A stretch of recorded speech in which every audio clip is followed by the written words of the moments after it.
All right. Hello, chat. How's it going? Hopefully well. We're back. And today, we're continuing with DMC3. Last time we played, I actually got the most double S ranks in one stream that I've gotten, like, so far. I'm not totally expecting that trend to continue. But, if I even stay on relatively good pace, I think we'll have DMC3 normal, fully S-ranked by the end of next stream. So like today and the next day, and then that should be it. And weirdly, the game launched not in full screen. All right. Well, guys, I hope you enjoy windowed mode. Joking, hold on.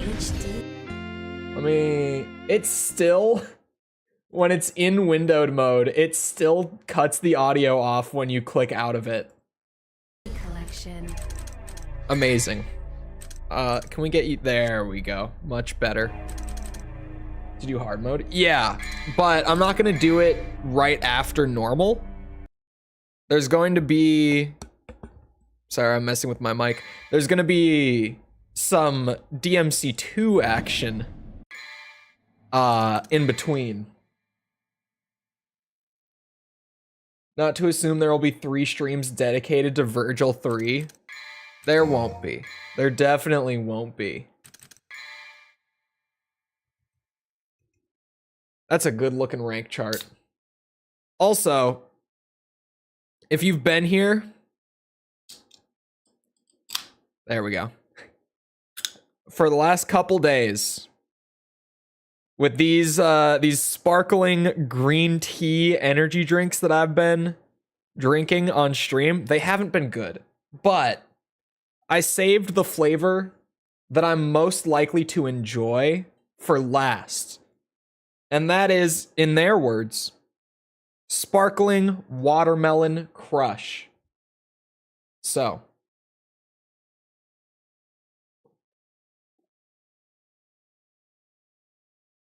you know, it's not particularly good, but that's definitely the best of them. It barely even tastes like tea.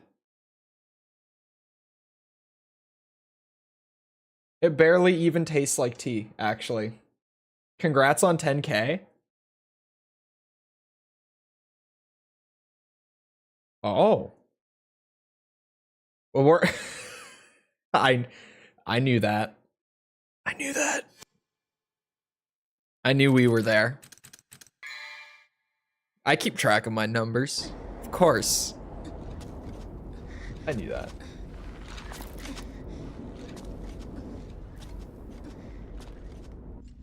To time you out for 60 seconds, what did he say? Oh, R1. I missed the R1. Oh, why DMC2? Because we have to do Lucia. And because all S ranks includes all difficulties. And we only did Dante normal for DMC2. There's still so much DMC2 to be played. Hold on my phone, I have like me messing with my loadout last stream for this. I was using Trickster. I just want to make sure that I have what I was messing with last time.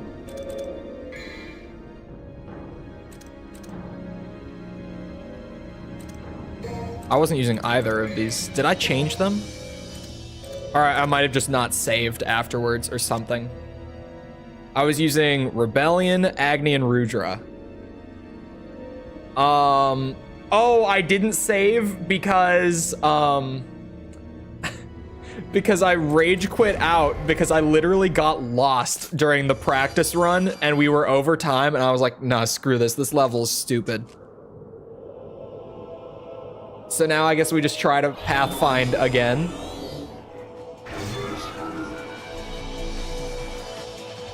If anyone happens to know the path, feel free to share with the class. Ow! I'm off to a great start. This will still be a practice run. Oh, wow.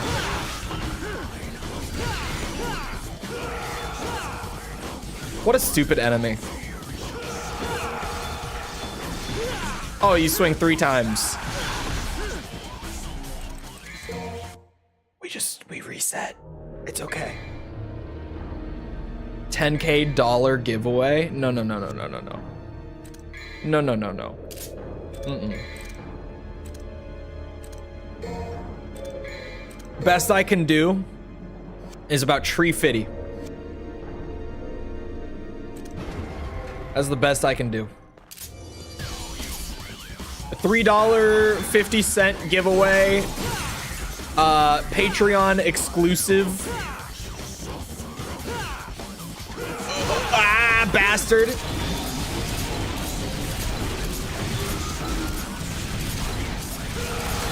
Hey, if it works, it works. Don't hate the player and all that.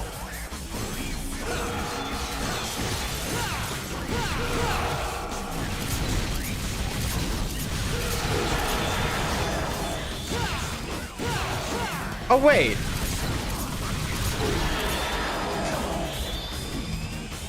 Oh. 10K Chole points? No. No. Absolutely not. Ooh.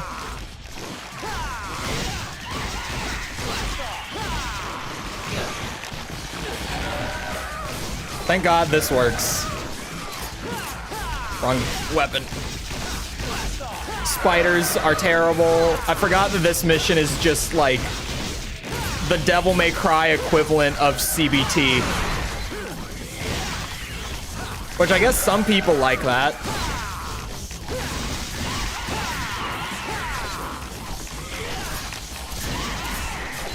Unfortunately, I'm not one of those people.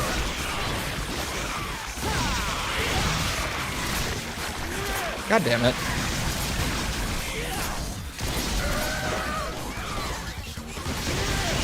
Bah. Come and get it. You scared? Are we done? I have a feeling there's more. Is there not? Oh, we are done. Thank God. That was pretty alright. Give money for a chance to get some back? Exactly. Give the power to someone? That's too much power. Far too much power. No one man should have all that power.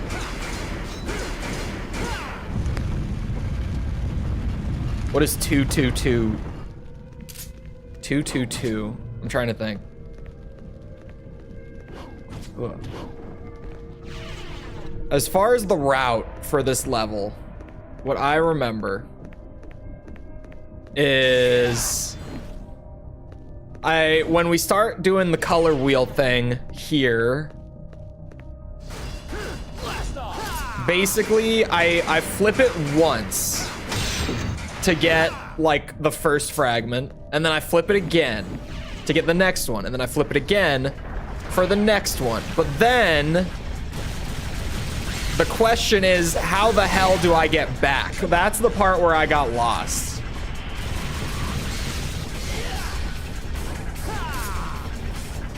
Get them 2 times each? What? 2 times each?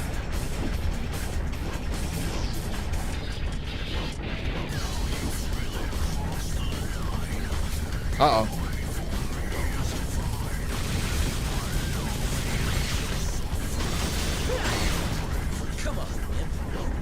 I got all of the fragments last time. Son of a bitch. But like I said, the part that got messed up was the, what's it called? The returning part. That's where we got a little lost. Was on the way back. Oh, bullshit. What a stupid ass enemy. And what a terrible encounter. Oh my god. I am not ready for this level at all. Mentally, I mean. I'm not even talking skill issue or anything. I just mean, like, I don't think that I am in the right state of mind to do this.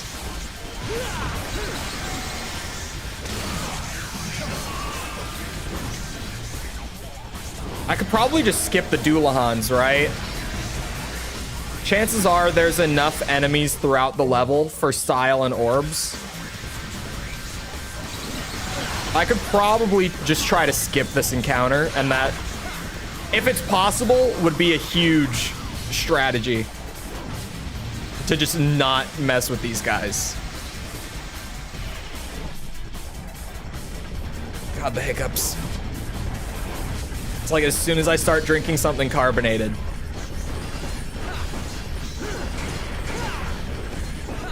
Oh, come on now. I'm so glad that I hit the bird.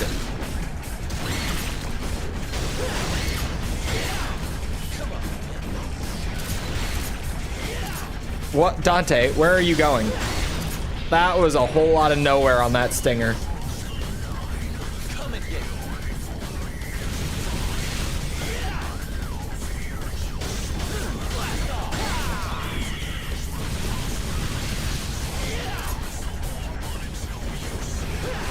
Where? Is it? It is. Are they birds? Close enough.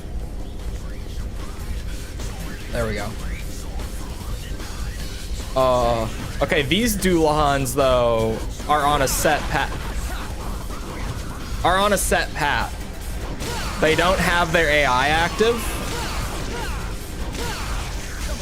So these guys can go. These guys are fine. I'm totally okay to deal with them.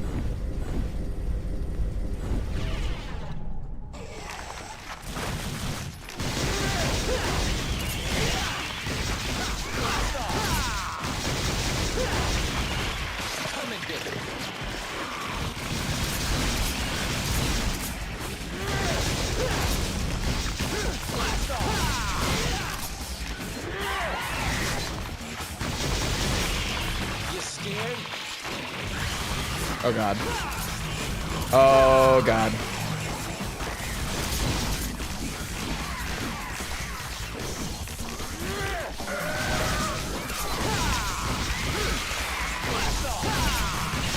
Oh, there's a big one.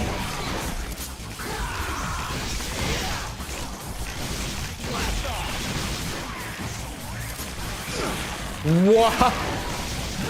That is very unfortunate. I thought the big one was gonna attack me.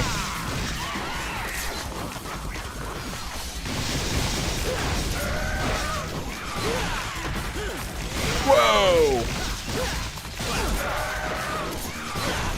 Oh, that is a lot. Okay, I can't just jump it for them. I gotta get the hell out of there when they do it. They are too big for a simple dodge. I genuinely had no idea that we were at 10K, chat. Yeah, you know what's funny is that it's not because like I haven't been in YouTube Studio or anything today. It's because when I went to YouTube Studio, this morning I was much more distracted by the fact that the Metal Gear Solid review has officially become the most viewed review on the channel and the second most viewed video on the channel. only beaten out by the Ocarina of Time PC port guide. Which that one just makes sense because if you search for it on Google, it comes up. So it's basically the most viewed video on the channel now. As far as I'm concerned, at least. How are you not playing Tekken 8? The willpower is there. It has to be. I have not played Tekken at all today, as much as I have wanted to on numerous occasions. Although, I did play a little last night after I got a lot of work done after stream. And honestly, I had zero issues playing multiplayer. So I don't know if like whatever people were talking about already got fixed, or if I'm just lucky and I have no issues or what. But I got Kazuya up to fighter rank. So from here, this isn't right. I don't want to go there.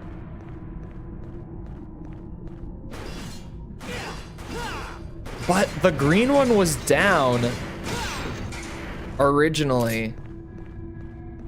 Oh, wait.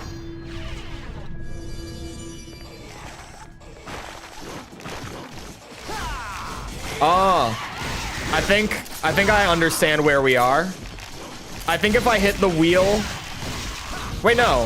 If I go through that door over there, we're back. Right? If this is the room, I think, then that's the case.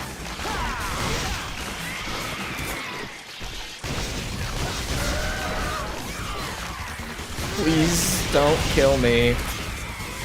I don't know what my damage allowance is. I'm definitely beyond it. It's just a practice run anyway. But we treat the practice like the real thing. And maybe, just maybe, it can be the run. Oops. I did not think you would actually hit me there.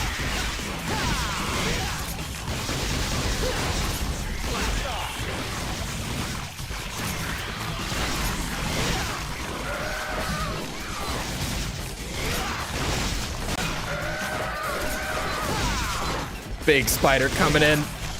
Coming in hot. Ow.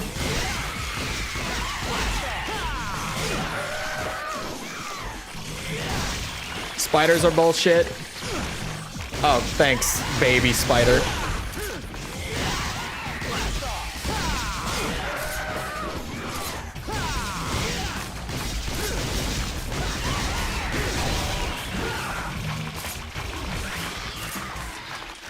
Okay, I'm pretty sure if I just go through this door, we're back. We are. Yeah, okay. So, I hit it one time each, but then on the return, after I get the third fragment, I spin it twice. I know it now.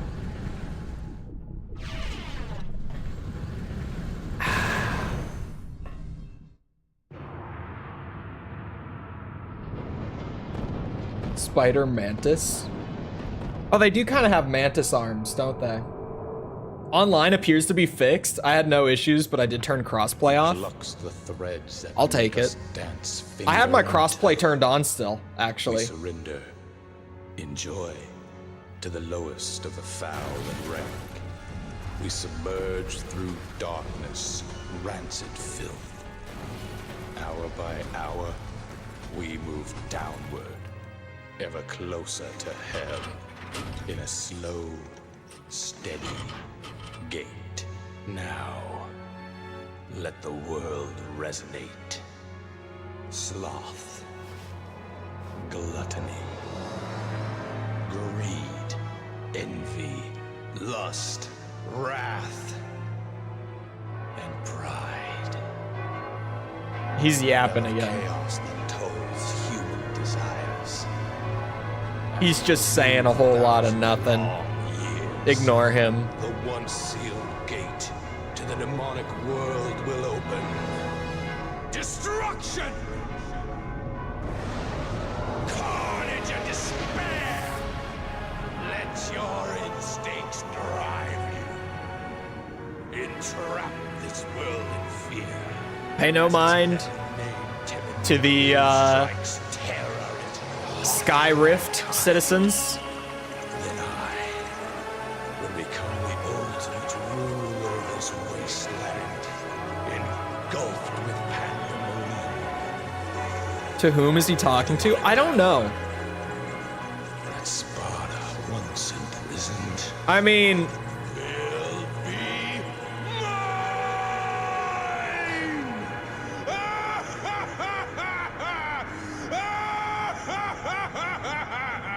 something that's kind of weird with DMC3's setting in general, and hear me out on this one, right?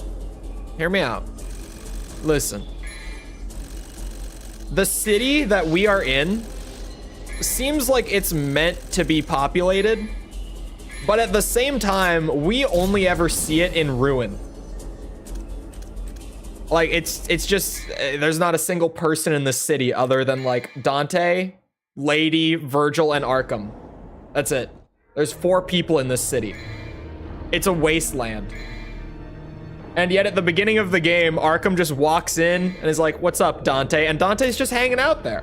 Like, it's normal to be, you know, like the only person in the city as far as he knows at that time.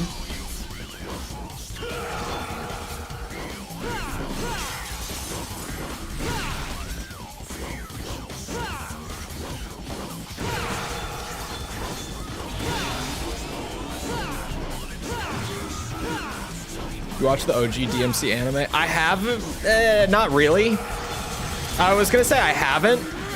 I watched like a couple episodes back in 2020. Yeah, I had just moved to Florida. So 2020. So like, I guess I kinda have, but like, no.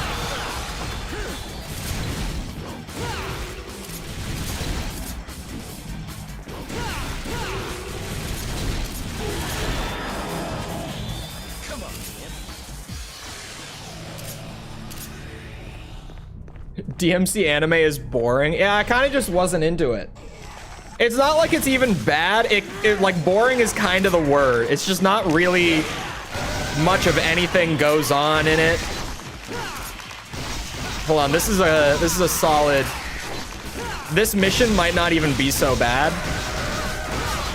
Damage was the only issue on that last run. Does anyone know how much damage I can take? Probably that's a bad start. Oh. That's convenient timing. 5k damage. I took 14k on the first run. To be fair, most of it was to Doolahans and like level hazards though.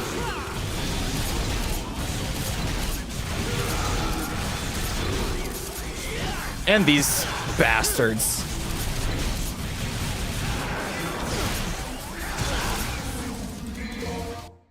Nope. If stream did just lag for multiple people, then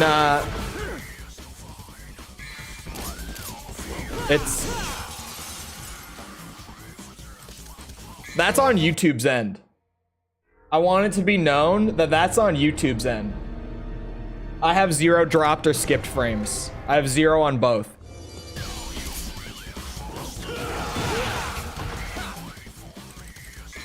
This bitch. This bitch.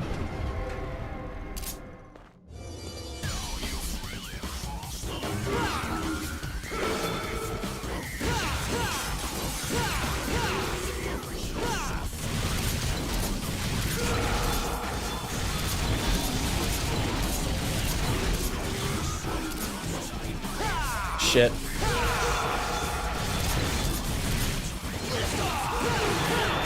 Ooh, I'm kind of lucky on that one.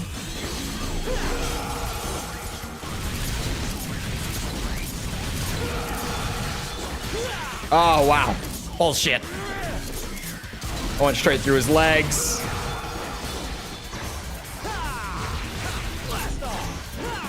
God damn you! Flying through the walls and out of the bounds.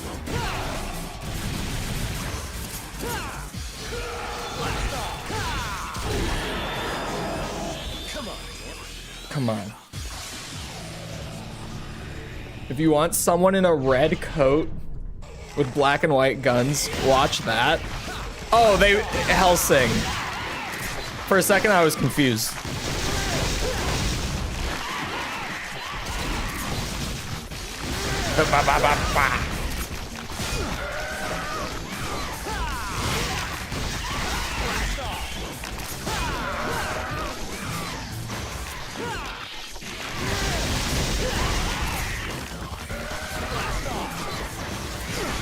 Bullshit.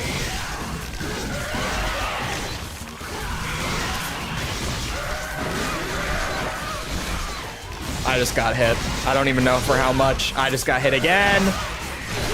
This is the worst enemy in the game.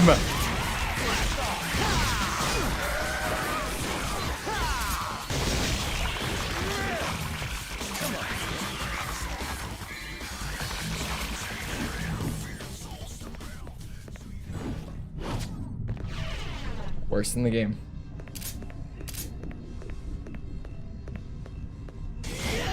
Maybe. They're definitely the most annoying when you're trying to do no damage. YouTube sucks compared to Twitch live stream. When's the last time you used Twitch? Twitch is known to be behind on their live streaming infrastructure right now.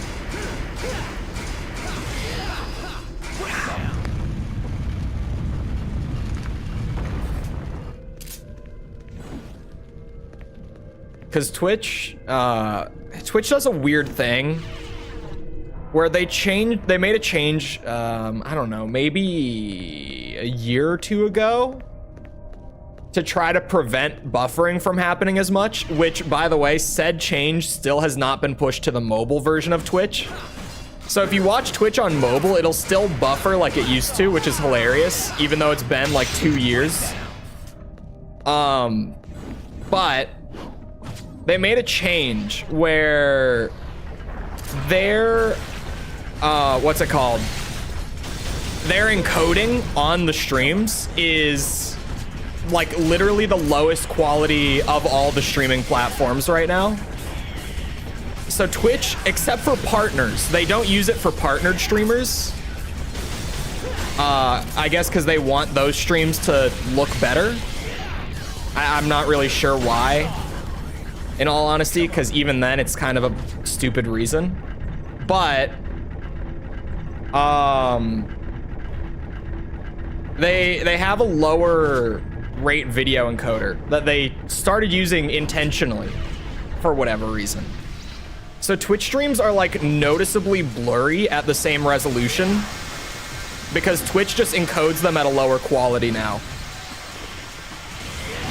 What? Dante! I tried to stinger through this and dude just flipped a 180. Oh my sweet Jesus.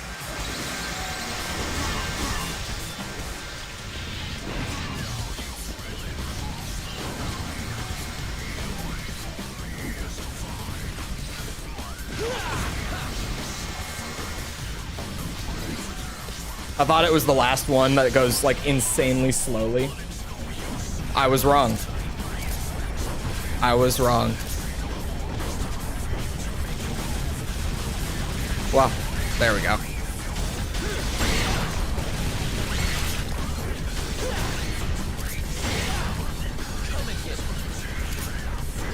There's another bird.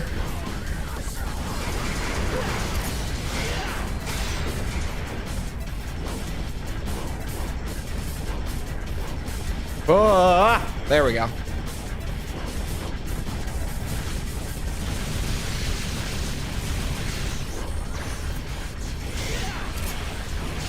Bullshit.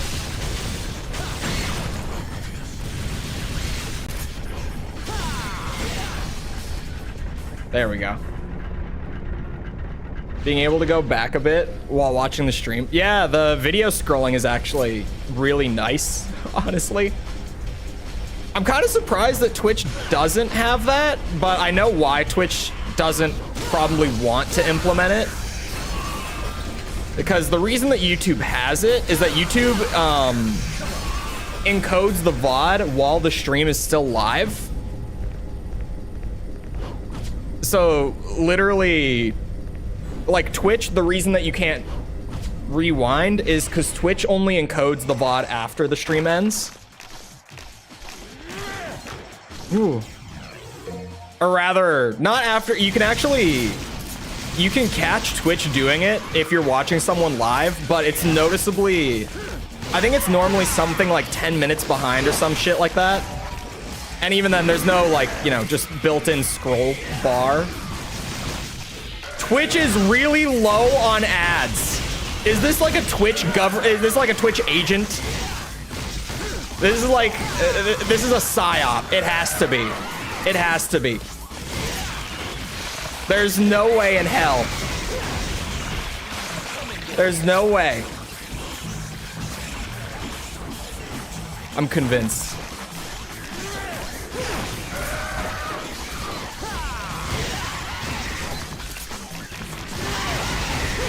Oh my God. Oh, the spiders.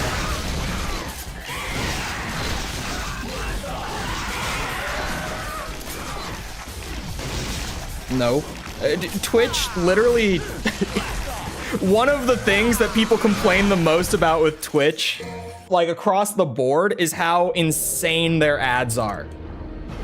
And even like streamer friends of mine who are on Twitch wish that they could play less ads on their stream because they know that people hate it and they know that it churns people away. But there's genuinely, like, you're screwed on it. You can't play less.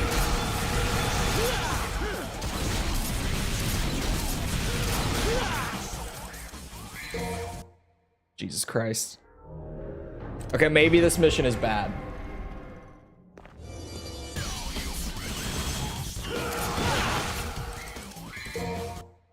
And also, Jess is right, by the way, that YouTube has clips. Did you guys know that there's like a shelf of clips at the bottom of the main channel page now? For my channel, not for everyone's.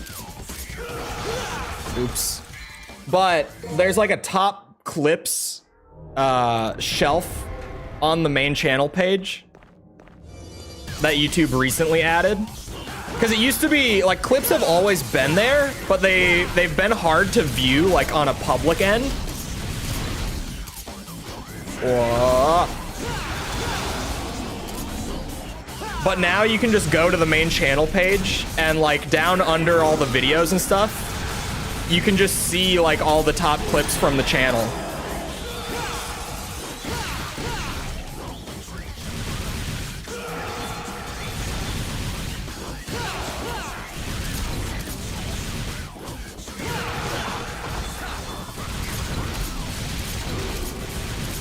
It's not clear even at 1080p. Am I the only one? You should be, because I don't even stream in 1080. I stream in 1440. YouTube Shorts? No, I mean clips. Like, if you go, like, down by the like button, there's a clip button. YouTube has always had clips. And I don't mean it has... Here, let me pull up the channel page on stream, so that people see what I'm talking about, right? I don't mean... Here. You see how there's these tabs, right? I'm not talking about the tabs, like home, videos, shorts. I mean a shelf, where if you scroll down on the main page, boom, you have clips from like streams and videos and stuff that members of the community have taken. I don't even want to know what some of these are. I'm wondering, do I know it? Oh, I know this one. Do I even want to share this one? Do I want to do that to myself? Sure. Just for sake of example, okay? Oh wait, there's chat replay and stuff. Hold on. Oh, my volume is off. My bad. My bad. There. Wait, no. Return to the clip. Wary of bloodstained there we go. head. What is all this? This is from my first time playing Elden Ring. Die here. My God.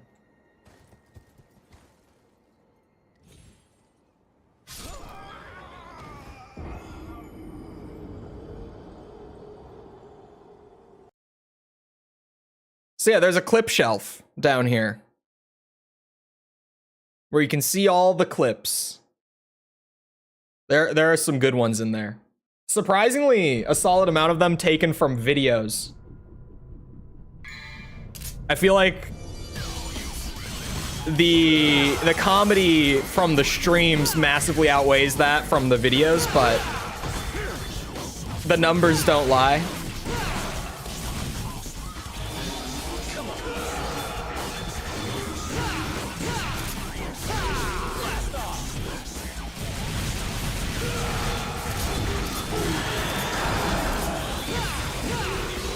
10 out of 10. So yeah, now when shit like that happens, chat, if you clip, it all automatically goes into a big collection on the channel page where you can just watch them all. You can share those moments with everyone else by clipping. And then if I ever decide that shorts are worth it again, which is unlikely, but if I do, it also makes it really easy for me to find all the clips to turn into shorts.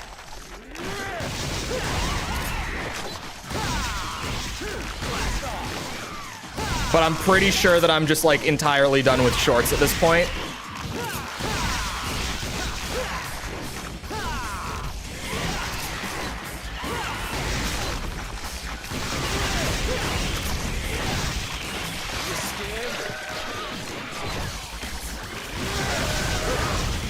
Oh, that's so lucky that they stunned out of it.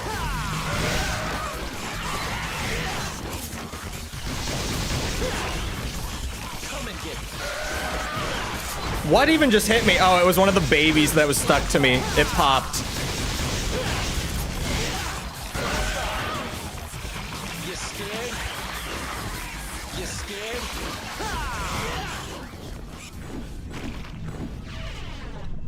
Now it doesn't. Do you have auto resolution turned on?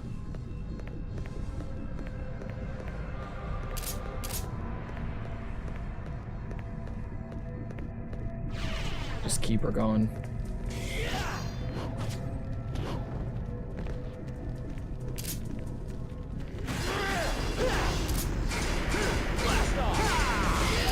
No. Oh, I guess that works.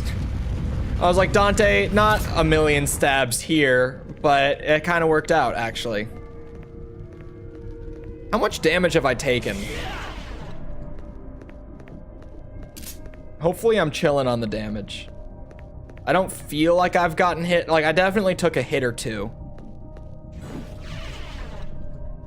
But... Whoa. I have no idea how much I've actually taken since I'm sitting at full health. Oh, and the worst is yet to come. About 0.8k. Okay, that's a... We're kind of chilling at that rate.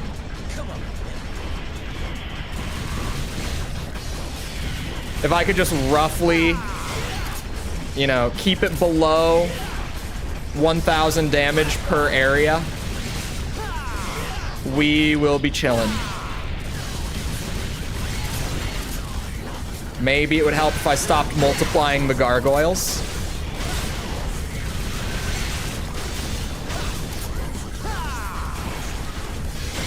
But it really doesn't help that the gargoyles go into the saw blades and try to bait me into it, and I always fall for it.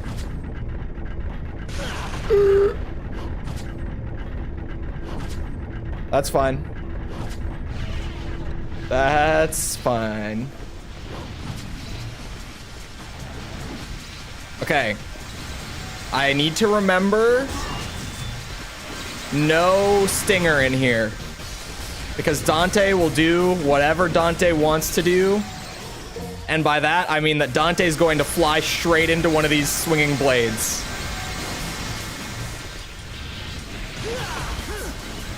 Or run into one when I'm in control. Iframes for the win.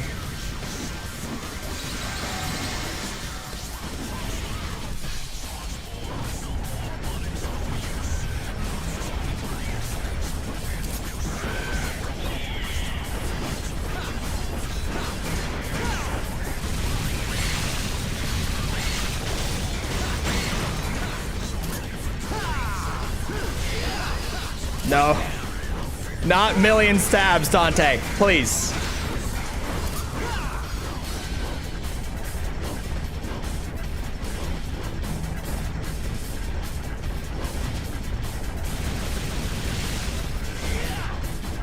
It's over there.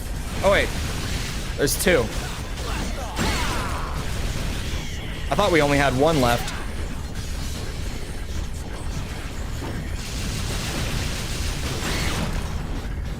Okay.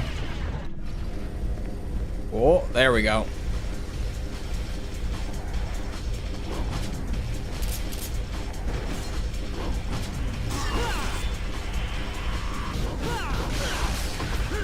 Oh, those spinning blades really hurt. Like a lot. Like a whole lot. God damn it. I'm probably sitting just below 3K on damage right now. My estimate. My professional opinion.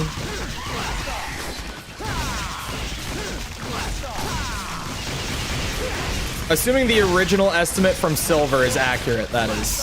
I think I'm sitting just below 3K. I meant to release that. For sure.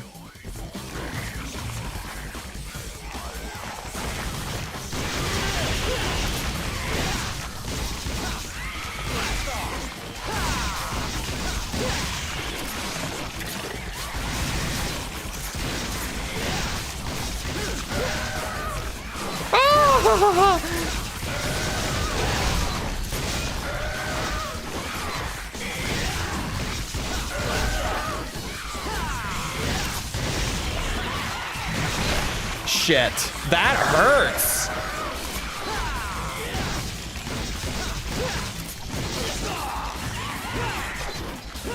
Son of a bitch.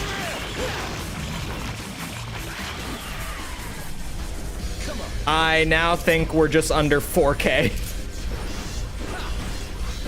And we're going into the scary ass hallway.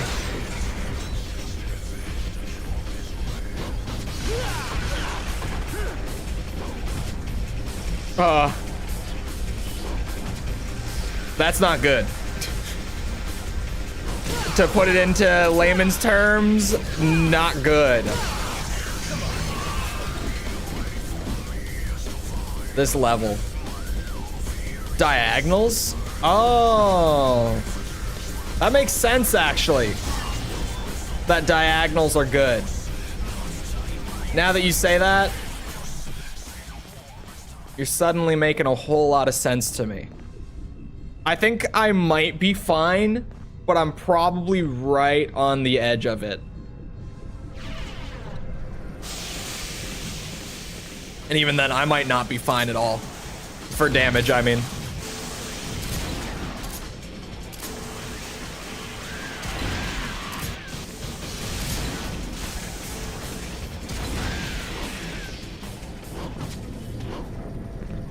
Oh my god, I almost got myself hit. Oh. No? What is no? No, I'm not fine? No, I'm not on the edge of it?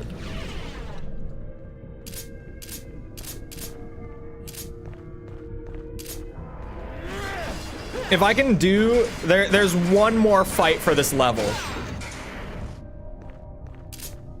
There's legitimately... Oh, wait. I need to spin it twice. 9K? Holy shit. Let's see. Keep keeping track. I'll play it out since this is literally the final room. The more accurate we can get the estimations, the better.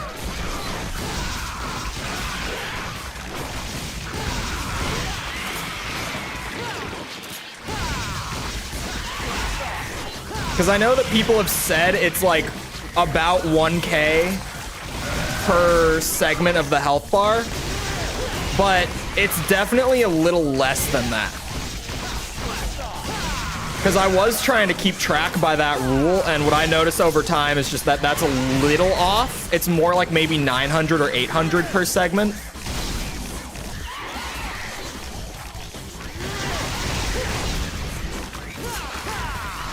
Man, there are a lot of spiders in this last room, though. Shit. It's okay, it's just more data.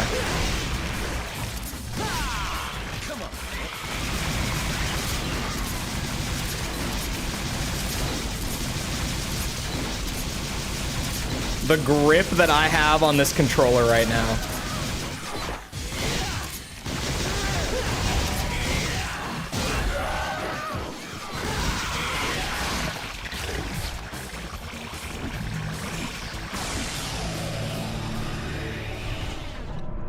Okay. Now, let's see.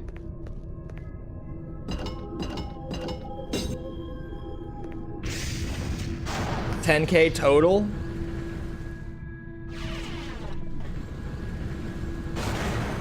It's crazy how much of that damage came from like the spiral death hallway.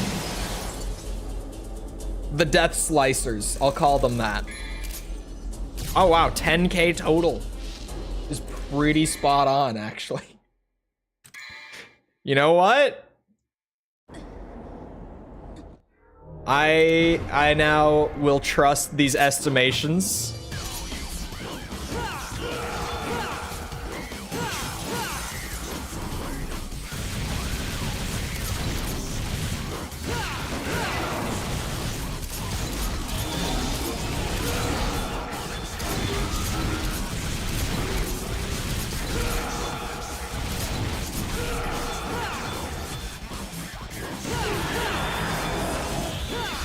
Oh, wrong sword. I should have swapped, but my brain, like, lagged.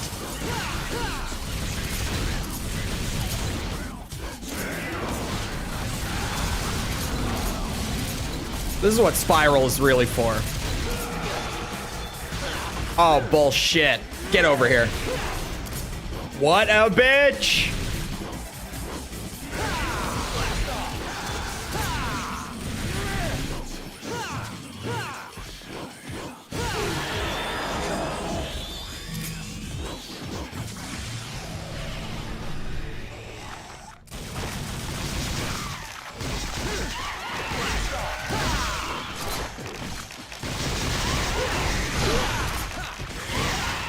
We're off to a rough start.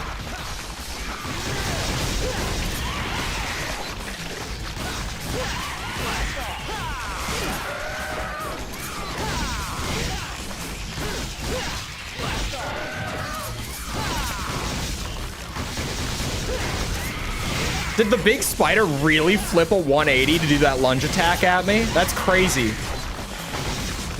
Like, the fact that they ended up over there, they actually just turned 180 degrees as soon as the attack started. It's ridiculous. It's bullshit. The spiders are awful. 3.6K now? Well, it's fine because the no damage run starts now, right? So it's perfectly fine.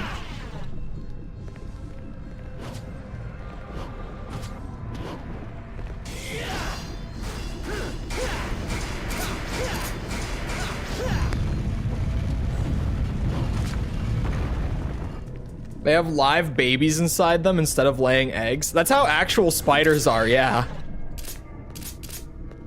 Well, it's not necessarily that they have live babies, but in the egg sac, like, they just carry the egg sac. It's in their body, right? So that's why you'll see some videos coming out of things like, or places like Texas or Florida, or Australia, I don't know, where like someone like smushes a big spider with a shoe to kill it, and then the instant that that spider gets smushed, like literal hundreds of baby spiders just come like exploding out of it. That's why. It's because spiders actually carry their babies like that, and it's horrifying. It's absolutely horrifying. Rest in peace, arachnophobes. Bro, they are actually like that. I'm not bullshitting you. In Florida, oh my God, I broke my rule. When I lived in Florida, I was told all the time that, what's it called? That I shouldn't be smushing the huntsman spiders that were in my apartment that would find their way in. Because when you smush them, you might break open an egg sac that you don't know they have. Because you just can't tell visually. Like, there's no distinction, really, unless you're a spider expert and you know, like, the tiny details to look for. I would get told all the time not to kill the huntsman spiders because I might release, like, 100 baby huntsman spiders into my apartment. And obviously the landlords don't want that because then the neighbors get a lot of those just, you know, going through the walls and such. Wait a second. I forgot to hit the wheel. I'm so pissed. Don't they just carry it around with them, not inside of them? I don't know. I think it's inside of them. Genuinely? I could be wrong. But I think that's why it's, like, impossible to tell if they have one or not. Because I think it, like, is in their abdomen.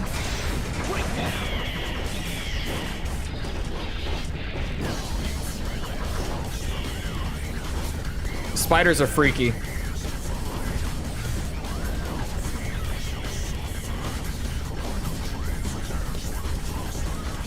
Yeah, we're pushing it on the damage right now. Little bit.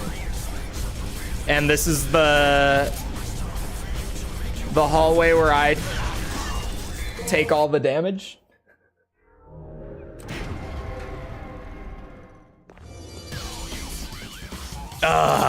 Okay.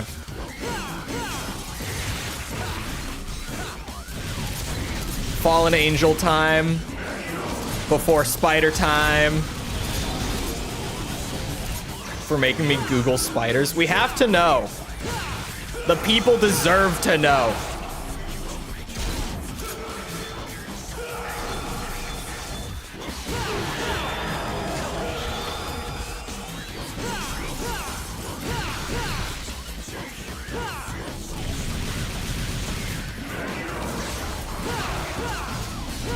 God damn it, they're so annoying.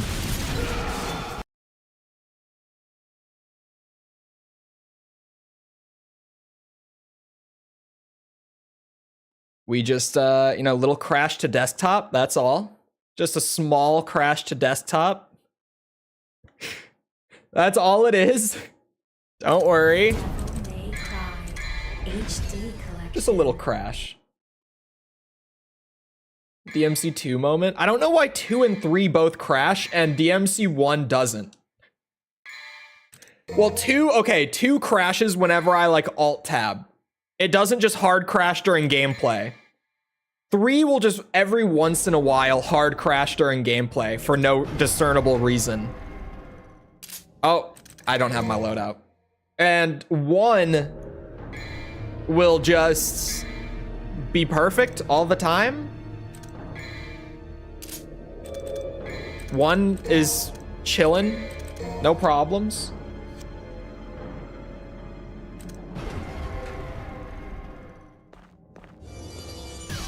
Some make it and leave it somewhere, others carry. I swear they carry it in the abdomen. I'm telling you.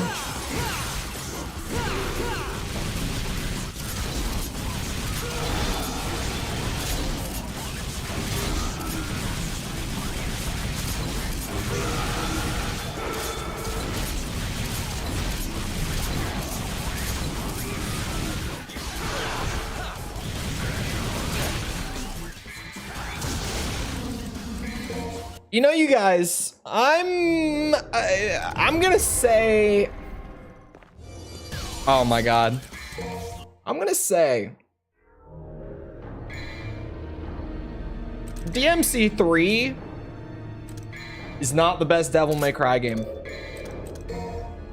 All that this double S nonsense has taught me so far, or at least the main thing that it's taught me so far, is that there's no way it can be.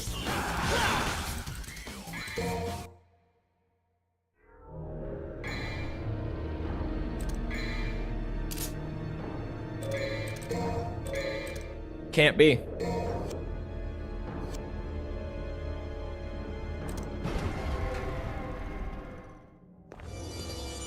Carry their egg sacs attached to the spinnerets and instinctively bite the egg sac to permit the young to emerge after a certain length of time.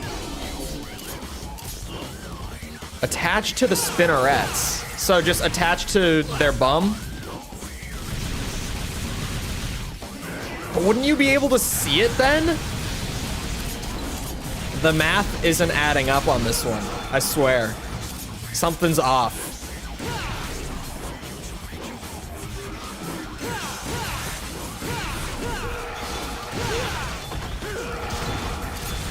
Not if they carry, oh, it's underneath.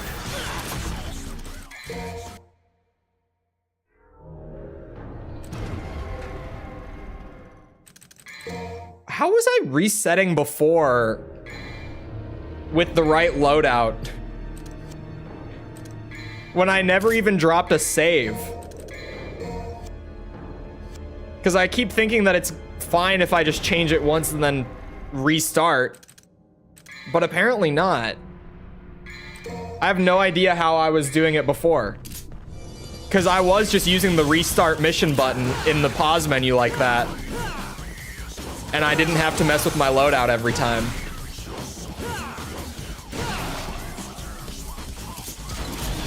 Oh, because I finished the mission. So it like auto-saved even though I didn't drop a hard save. That's why.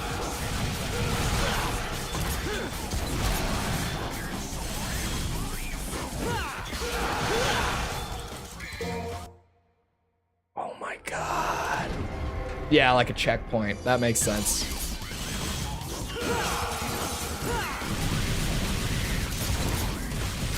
You know, I think guns are the move for you guys. I felt like a bit of a bitch doing it before, so I stopped. But no, I think spiral canceling you two is absolutely the move here.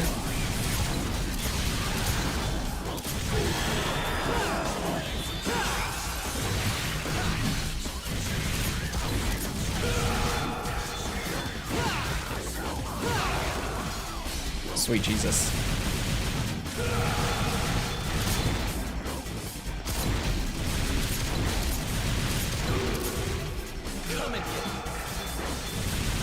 It's fine style-wise, to be honest. Oh, you can't see my style.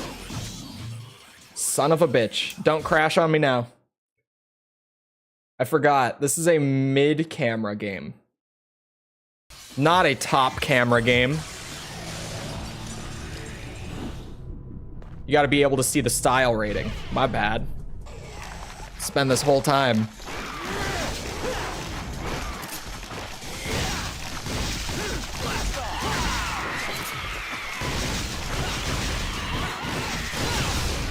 That's kind of lucky that the big spider didn't come all the way on the lunge.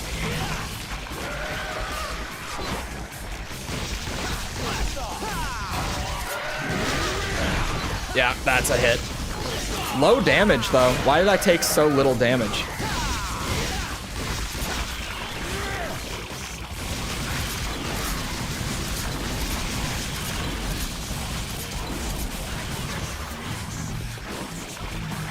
That's one way to kill a spider.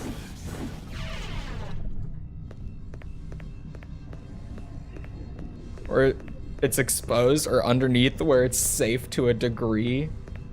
Spiders basically make their own baby slings.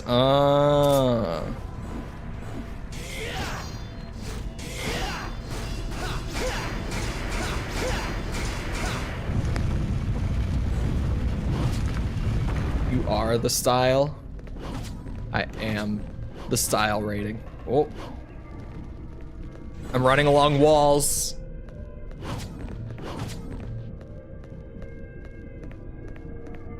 If I stop glancing at chat so often, I might be able to navigate the levels more smoothly. Crazy theory.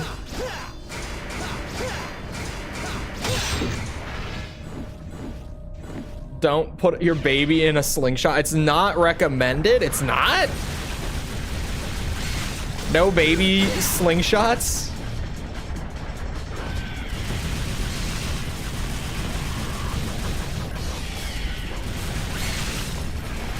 What if, how else do I prove, or at least, you know, just test if my child is worthy to be my successor?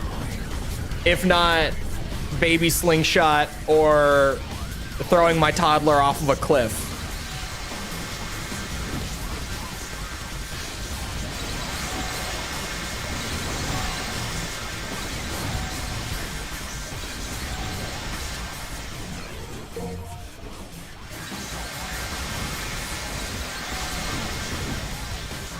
That's still the single, at least to me, the single goofiest piece of Tekken lore of all time.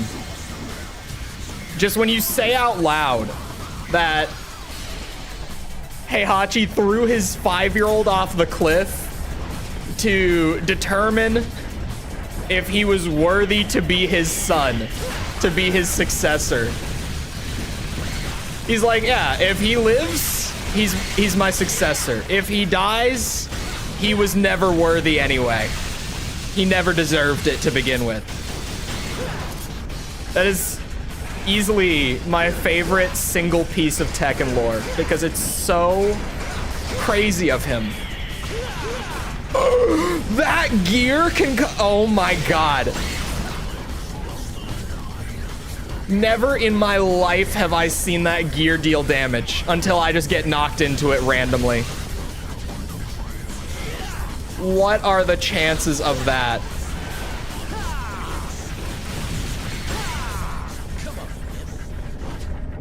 .8? 2.8 could be worse.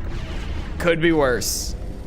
Although this hallway is really like these hazards deal so much damage for no reason.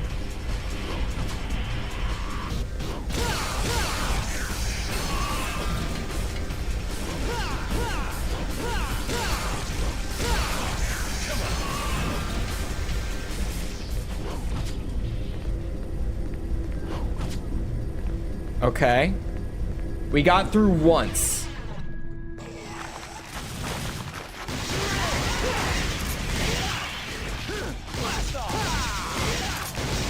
We got through it once.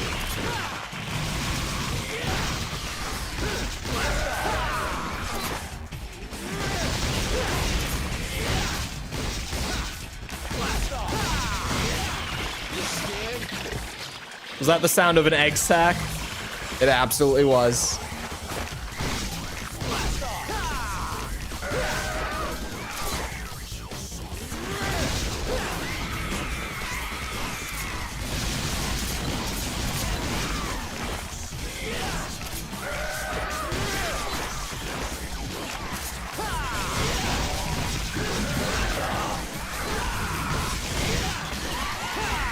Ah! That hurts.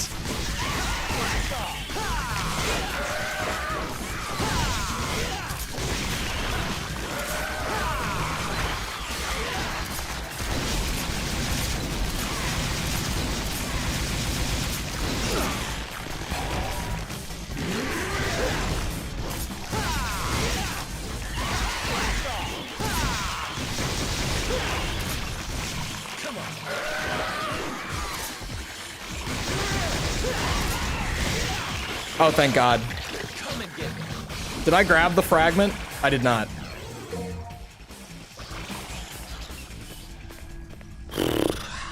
That's 2. And we're at what, like 3.9? Oh, shit. I have to run this again, though.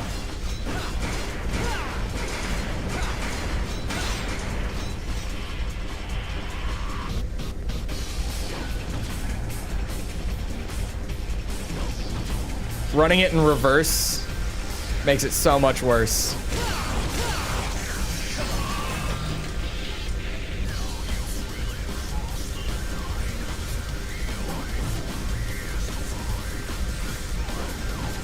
Come on.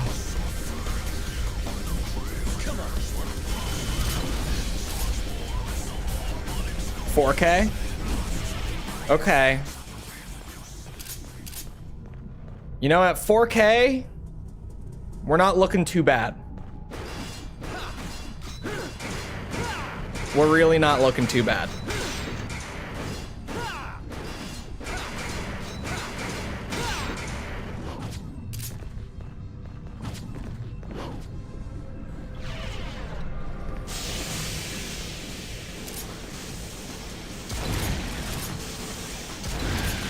Oh, wow. Come on, man.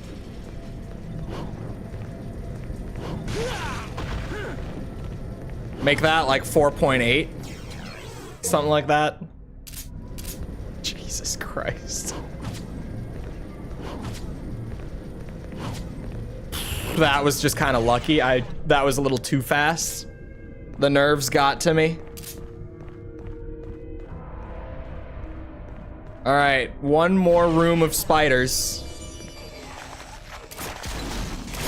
Now I just need to bring it home.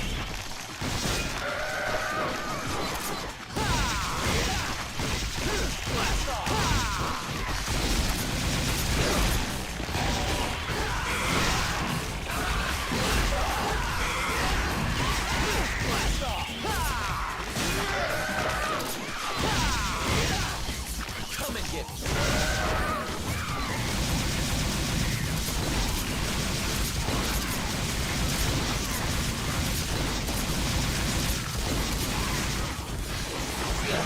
Son of a bitch, that might actually just put it over. That web. I wish I was joking. Oh, now we're over. Fuck. That last spider room is like one of the worst rooms in the mission too. I don't think I saw the spiders in Baldur's Gate. They can teleport. I would remember teleporting spiders, actually. But for sure, I never got to see the spiders.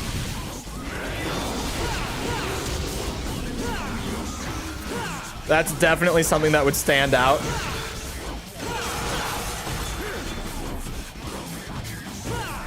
You know what? These bastards, I'm not taking damage with these bastards.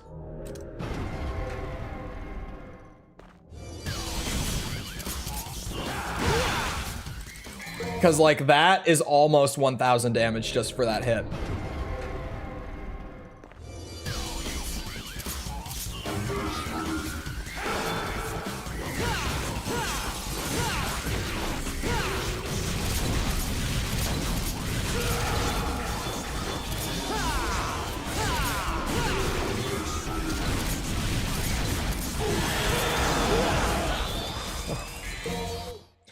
This is such a painful mission to S rank because it's not that long. I mean, it's not on the short side necessarily either, but it's not like it's a terribly long one. There are some pretty long runs in this game. This is like on the medium side. However, every single room in this mission is a pain in the ass. Without fail, there is not a single fun part. There's not a single part where the pressure eases up a little bit.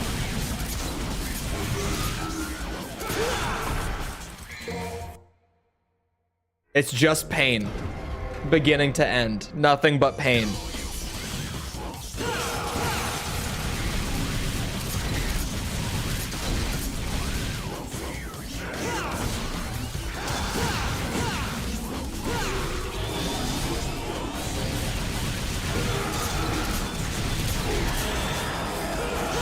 Whoa.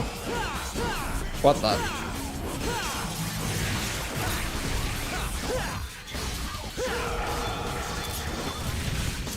I know that your range is deceptively long.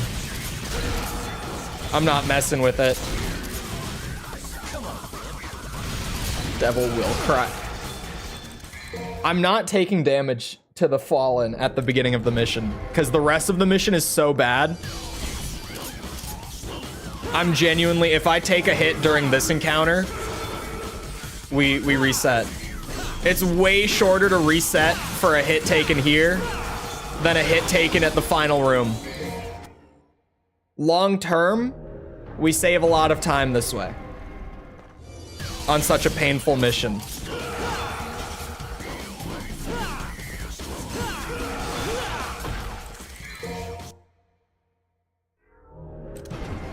It doesn't help that their AI has no consistency to it. It just kind of throws random attacks at random times and random ranges.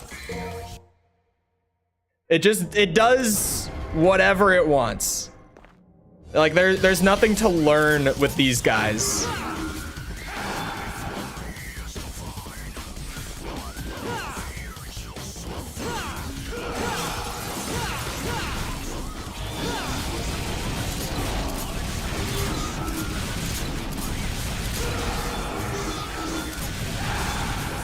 Whoa, that's just pure luck that I didn't get hit there. Shit.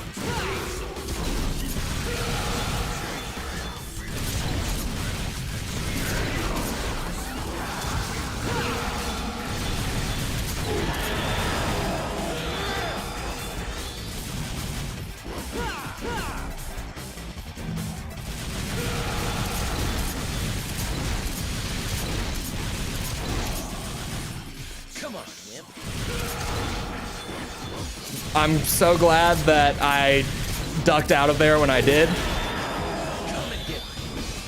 The third swing would have hit. Okay. Isn't that fun? But just wait, because there's so much more fun that we haven't even gotten to yet. Oh, that's really lucky.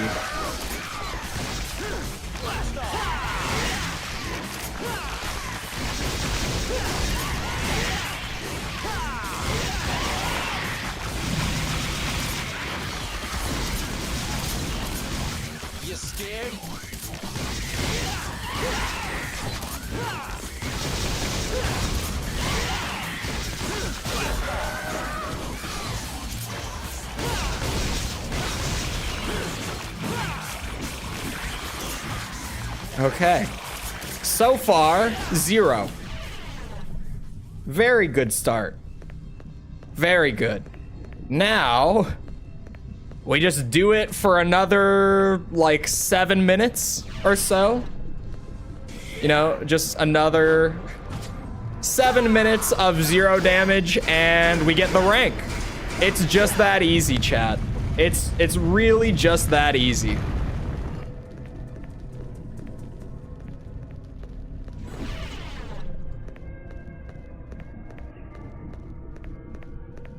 Does break them if you hit it right as they're about to. It's just not consistent.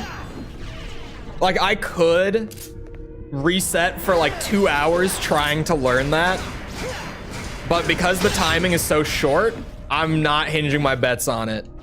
I'm better off just avoiding it entirely. Oh my god.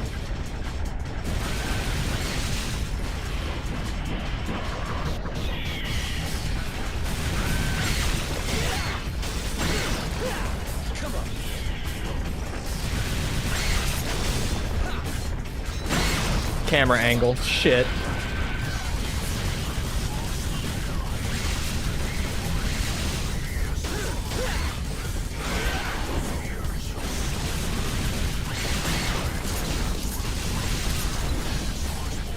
I'll take the orbs. It means I don't have to fight as many on the way back. Oh, yep, there we go. Stuck on the invisible wall. Honestly, let me fall in the pit. I wouldn't fall in the pit in there. Like, them having those invisible walls just everywhere honestly makes the platforming way harder than it would be if they just let me fall to my death.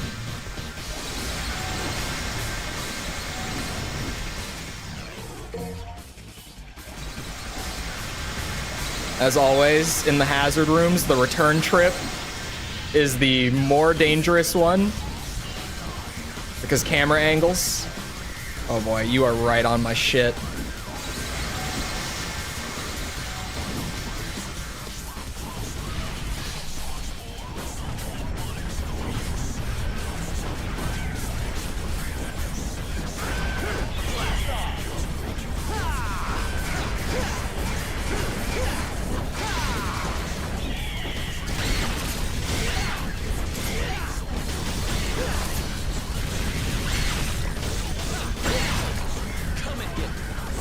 Where? Ah, shit. There we go. Come on.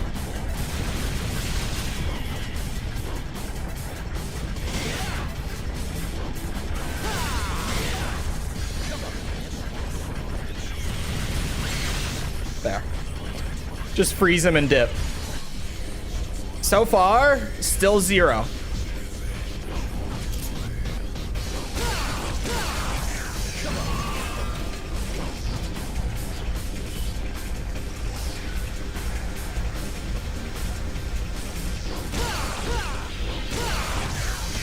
The one platform is much harder to get on with Virgil. I feel like the whole game, DMC3 at least, is probably going to be harder with Virgil. I don't know if I'm just really, like, at least when I tried him, if I was just really shit with him. Because I feel like in his later incarnations, like, playable Virgil has a tendency to kind of just break the balance of the game. He's kind of like comically overpowered in like 4 and 5. But in 3, I feel like, at least from what I played of him, he felt like he was underpowered, if anything.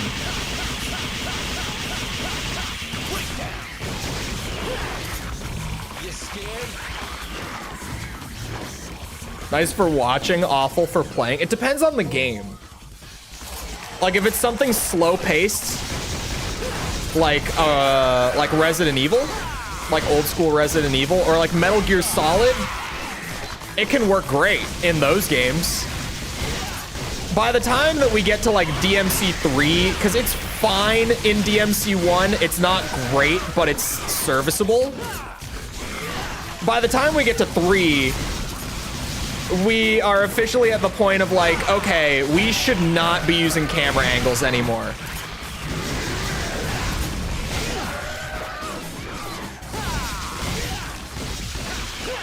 It's a game with a combat system that was not made for fixed camera.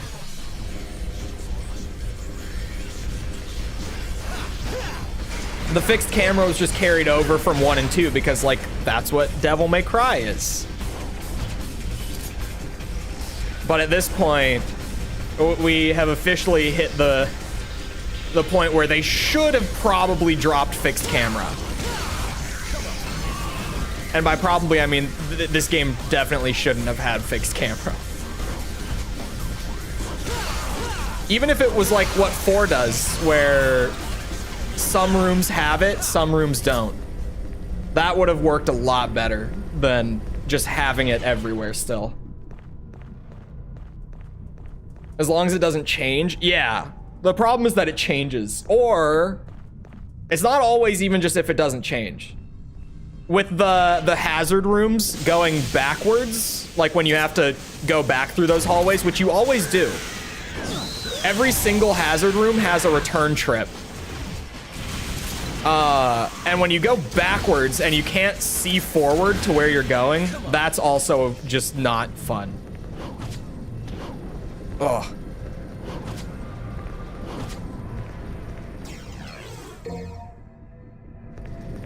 I like fixed camera in games, but I think by the time that we got here, they definitely should have at least put more thought into maybe ditching it. Because in a lot of places in this game, it feels wrong.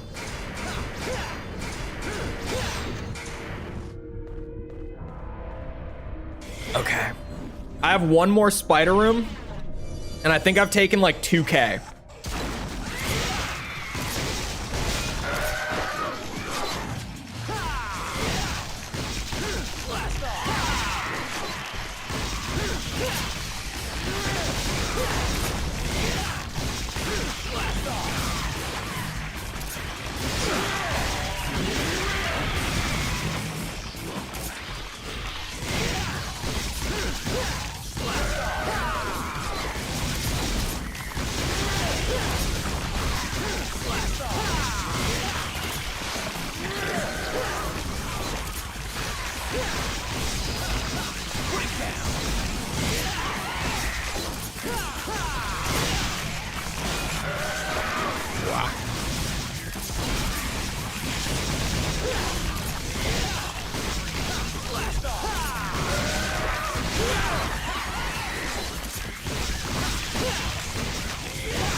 That hit me, but who knows how much damage it dealt. I only got 0.9. I think I took 2.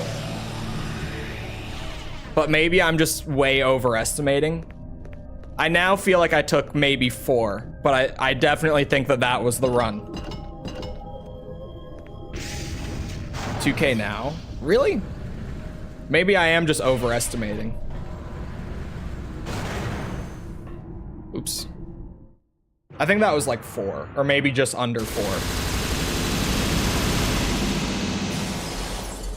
You have to do a level backwards to get the gem. Yeah, old Crash Bandicoot had some camera problems too. Okay, style was there. Oh, I guess 2.5. Okay. 15 is done. That mission sucked. That is not a fun double S rank at all. Like every room of that is a pain, genuinely. There's no room in there that's like, oh, I get a little break. I get to have fun in this room. No. It's just a 10-minute gauntlet of pain. And when you're doing double S, it's a 10-minute gauntlet of pain that you have to play almost perfectly. All in one 10-minute run. Don't slip. Because any one of those rooms can absolutely just ruin the run. Just any individual encounter could ruin the whole thing.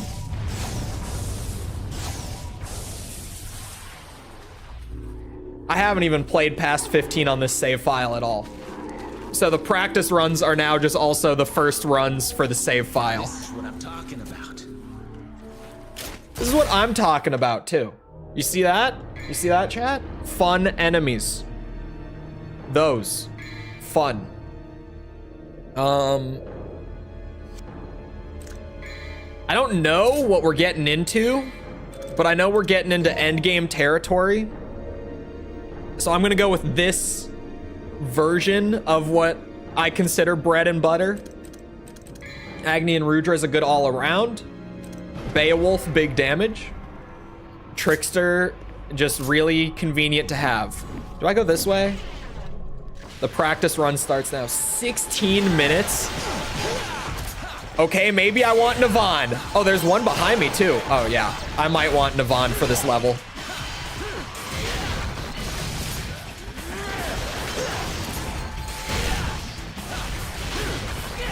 Oops, I thought that Enigma was gonna live. Where did those hells from the cutscene go? Wait a second. I don't know if I've ever noticed that before. Where did they go?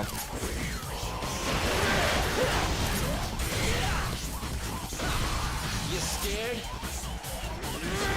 Only 3k damage on a 16-minute mission? You scared? 16-minute S rank time, but still. Slightly concerning. Oops.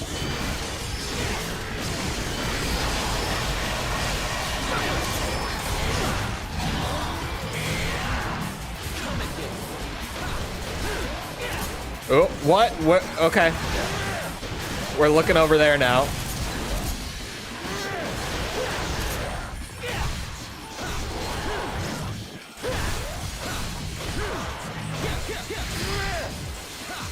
Everyone's dead. Maybe not. I hear something. Oh.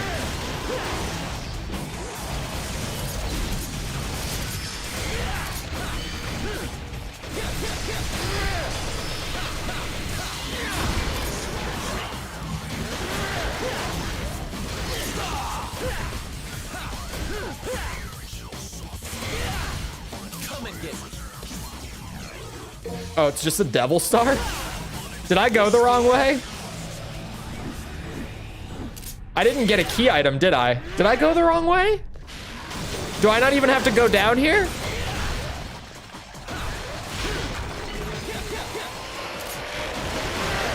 I didn't get a key item, did I?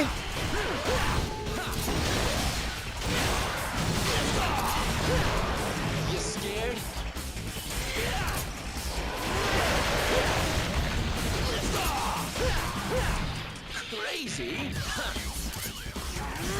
Oh, he sidestepped the shit out of me. It's like we're playing Tekken. Oh, wait.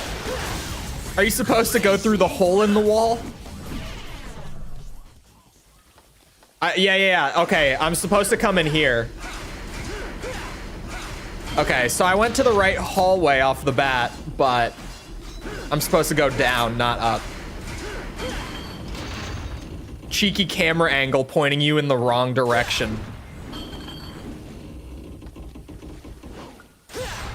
Aren't they just supposed to hit each other? Yep.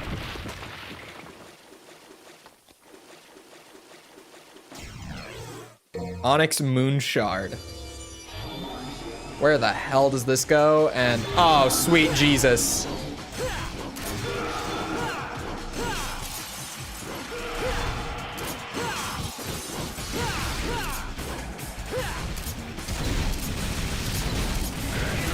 Aren't these guys fun?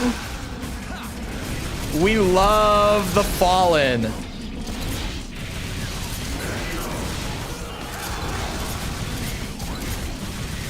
I really love that they just keep throwing them in all these tight rooms where they fly through the walls constantly and you can't hit them half the time.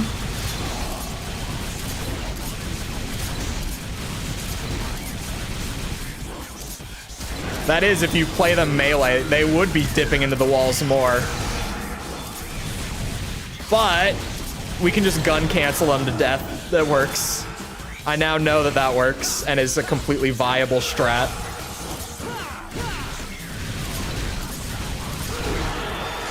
It honestly makes them go way faster.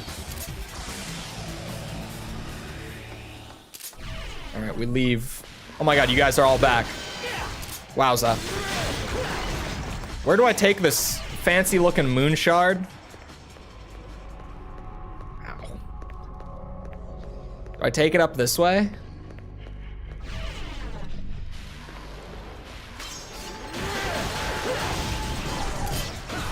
Wait, what? How are we in this hallway?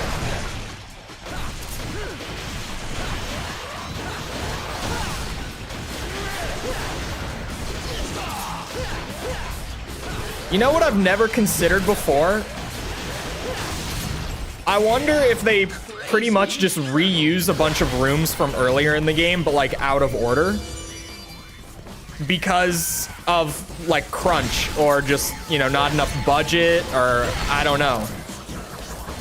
Is there any sort of like known tale to this? Did DMC3 have any sort of like crunch or like low budget, anything of the sort? Because I haven't fully replayed 3 in a long time, and it's only now just clicking with me that like, oh, the whole first half of the game, like you're constantly going to new places, but then the whole second half, you're just repeating the first half, but out of order. For the most part, like outside of the very last couple levels, you spend like a good 8 levels just kind of recapping areas you've seen. Except for now, they just make no sense. And they're stitched together randomly. I don't think so. I mean, it was made in a 2-year cycle. So it wouldn't shock me if they were like kind of short on time. Hence the reuse of earlier rooms. Like this room being reused, but just, what's it called? Recolored. Like they changed the color of the light source in here. Oh, shit, I'm not, oh, we did get it in time, never mind. And this. Is he going through a tree a lot? Yeah, it certainly does. DMC5 really is like the, oh, what the hell?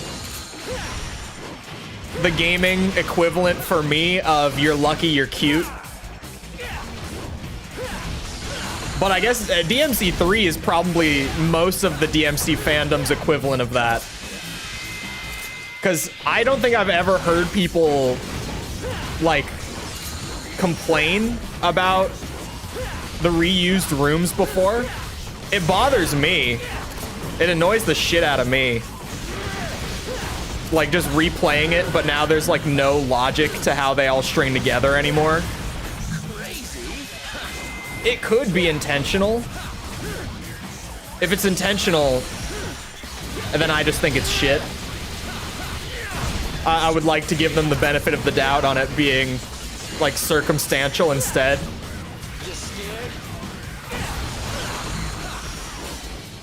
Less generic? Less generic than what?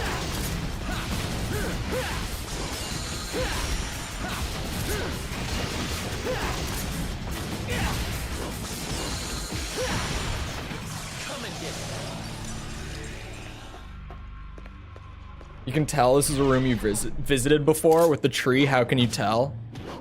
Are you saying it's less generic than the blood-sucking demon tree? Or are you implying that to be a generic setting? Because I would disagree.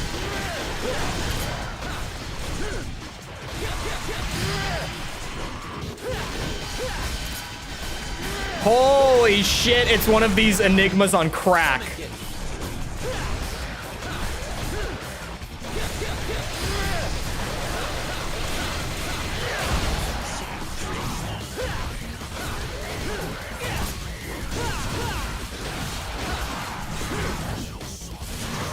Oh, he's dead.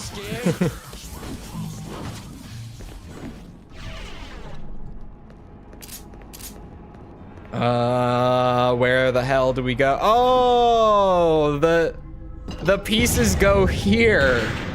I see. I see. The one time you went to use air trick, I know. I go to use it, like I kind of just randomly remember that it's an option, and then he's dead. He's not there. There's nothing to air trick to. It's a good thing it's a practice run. It's a really good thing it's a practice run. How much longer does this level go for?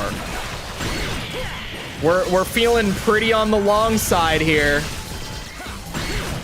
And there's another enigma. I think I might want Navon for this level. I don't know if it's necessary.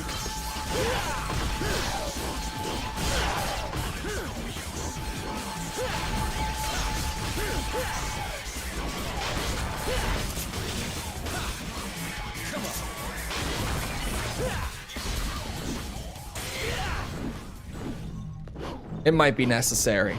I thought it was gonna be one of them, not two of them.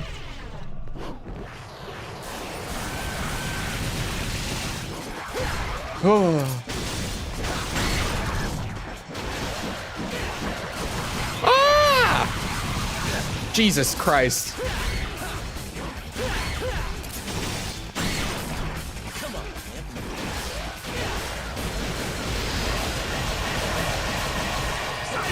I ain't bothering to count on this run. You don't need to. I'm just getting a feel for what's going on. Oh, I can't even get those orbs? Don't render them if I can't get them. Son of a bitch.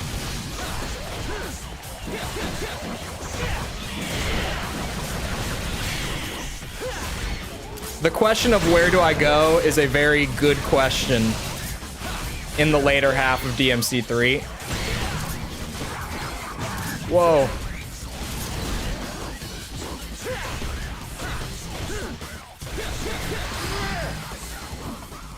Come and get me. No style. Oh, staircase. We go this way. Down?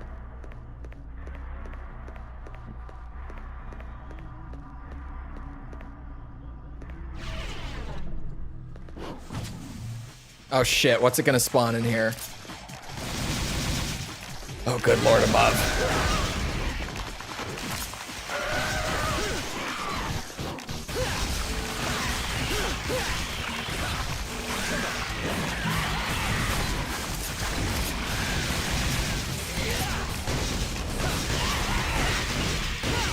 As long as there's no giant spiders, like the really big ones, the green ones, we can chill.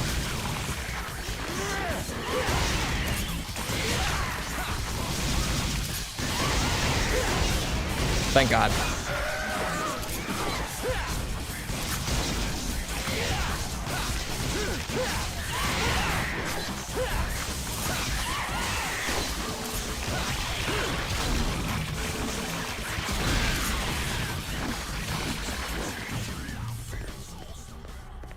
Tower's now broken and twisted, so they did something. I mean, I guess the best way to describe it is like, if it had been done a little bit, it would have been totally fine and I wouldn't have minded it. But because it's like an entire third of the game, a little more than a third of the game, You tired? is that Stand back. I'll take care of this. it's overdone. You stand back. I told you, you can't do it. Don't you get it? This is not a human's job. You're the one who doesn't get it. It's not something you woman. can reason with. It has nothing to do with me being a human and you being a demon. I'm driven by the inability to forgive him. My soul is screaming, demanding me to kill him. That's Takes the enough gun. motivation to keep me going. Uh-huh. Besides, this is my family matter. You should stay out of it. Okay, lady. I get the picture, but I can't just sit back and watch either. I'm pretty pissed at him too, you know. Now, get out of my way, or there'll be some consequences. Fair enough. I wasn't planning on letting any demons live anyway. Not even one.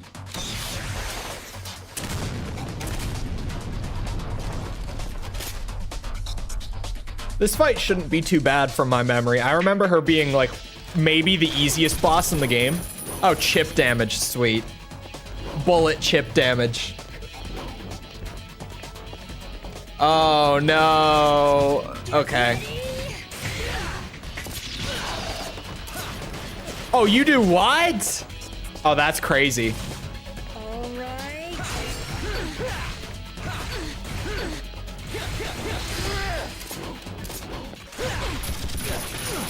Oh damn. Okay, she's gonna be obnoxious with such a low damage ceiling on this mission. She's gonna be very annoying because of the bullets. Because that's like 500 damage. And for the entire mission, I get 3,000 allowed.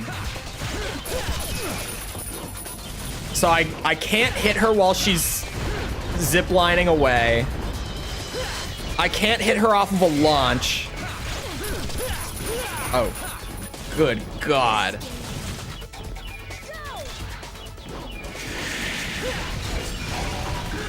Oh, I could probably DT explosion her and get her done really quick though. Are you scared? Not right now, but I am scared of runs after this one. That did no damage to her. Camera, please. I know that she's right there, but I can't fucking see her. Are you scared?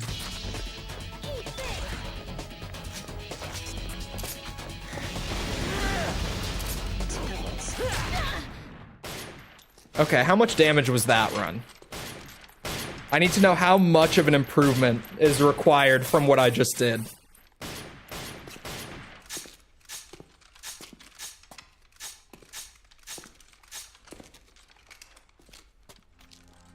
I'll take care of him.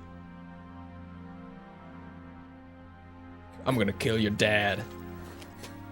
Say some 25K. There's no way it was This whole that business much. started Just with my guess. father, sealing the entrance between the two worlds.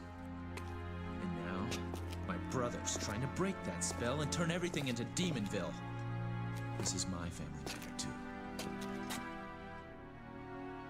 Quite frankly, at first, I didn't give a damn. But because of you, I know what's important now. I know what I need to do.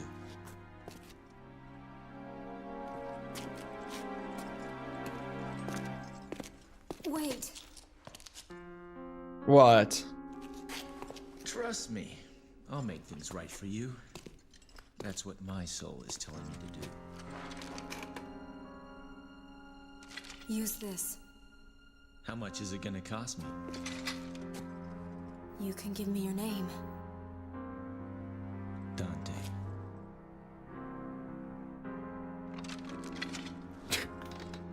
Thanks for the rocket launcher.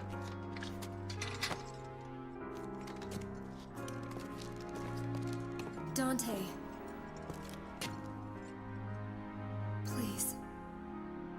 Free my father. Man.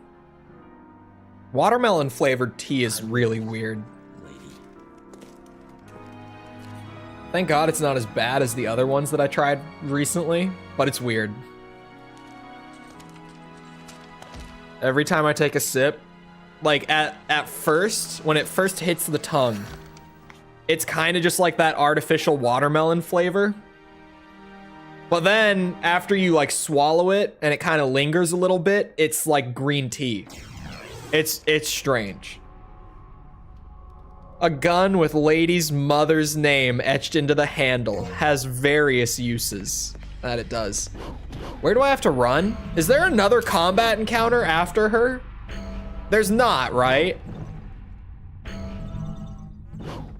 Oh, whoa. And I'm falling. Bargain. If I could get a rocket launcher just for telling someone my name, okay.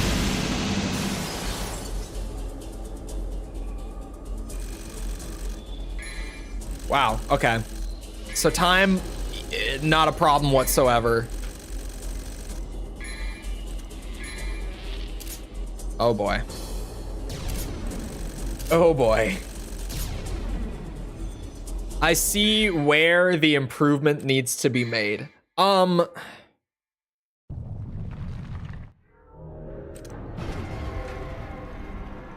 have a plan.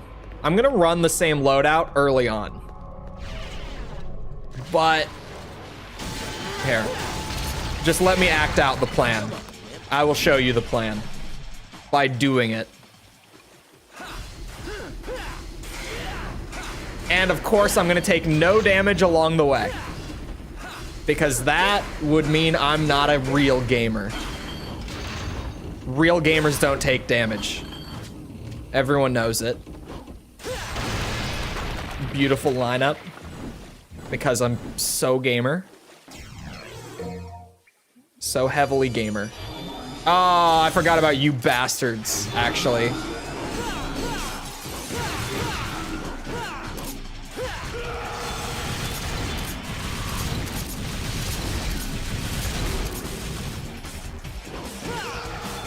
Wrong weapon.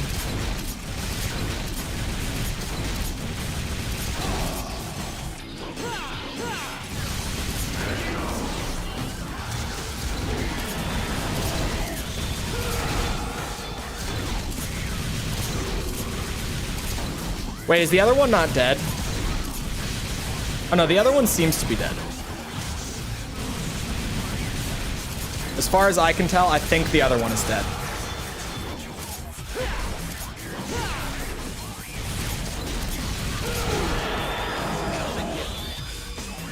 Okay. There's only 2 at a time. Thank God they never put in more of them. Could you imagine? I'm actually...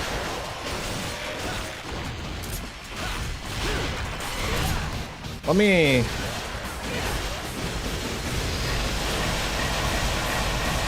Just to boost the style and the orbs a little bit, let me clear this hallway.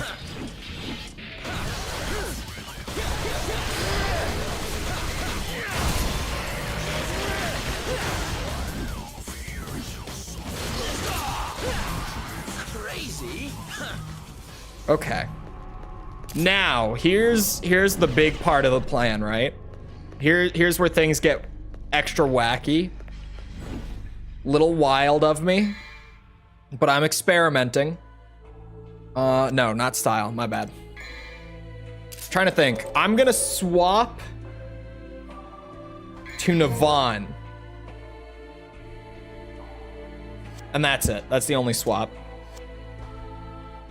I was thinking maybe I'll swap Beowulf, but no.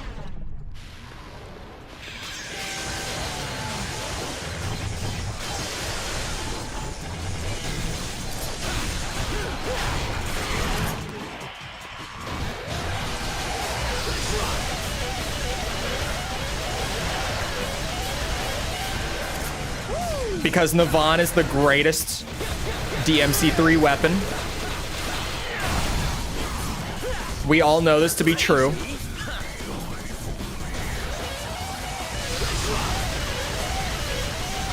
Teleport over here. Ah, not in time.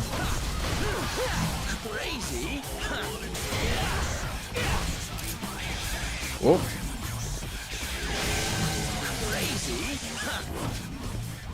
This one I go up this way, right? I don't change the direction on this path. It doesn't seem like it.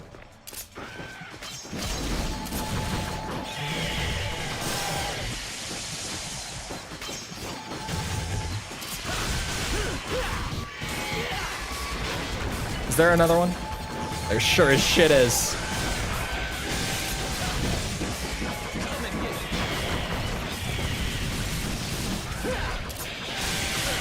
Oh, that's like 1,000 damage right there.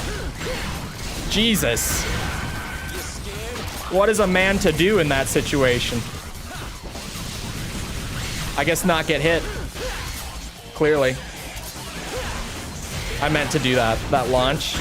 Fully intentional. Professional technique. It's called dropping your combo just for the hell of it. It's a very high level technique. Tactical retreat. So I've taken like 1,000 damage, roughly speaking. We're just gonna go with 1,000.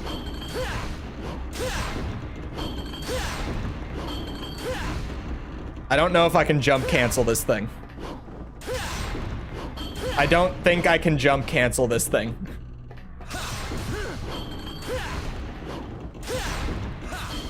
Maybe I shouldn't do the jumping kick at all. Son of a bitch. We had plenty of time on the last run, like even with me not knowing where to go and taking like extra rooms and stuff.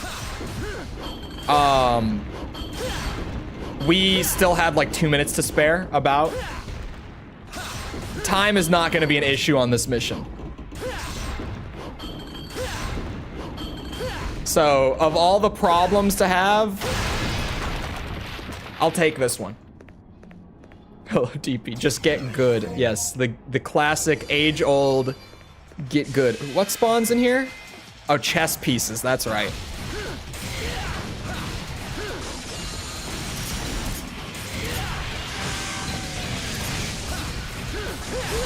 Oh, that hit me? Okay, 2K. Son of a bitch.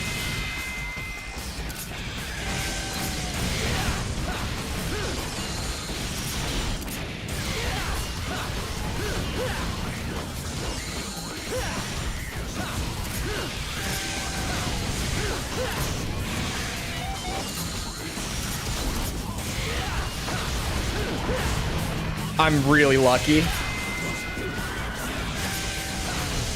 I did not respect the horsey as much as I should have.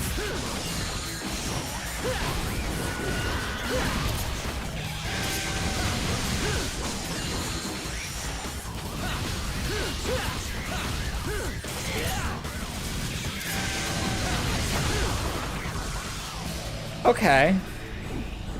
I haven't hit the damage ceiling just yet. I think we're fine. It all comes down to the lady fight at this point, mostly. I think. All right, where's that Enigma?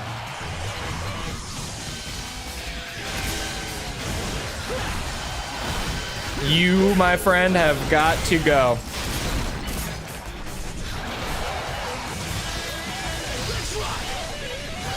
Anyone wanna? That's fine. Just ignore my sweet guitar solo then.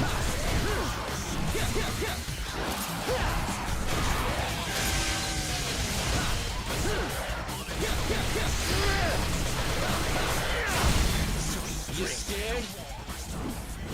About the right amount of style and 3k orbs extra. About the right amount of style.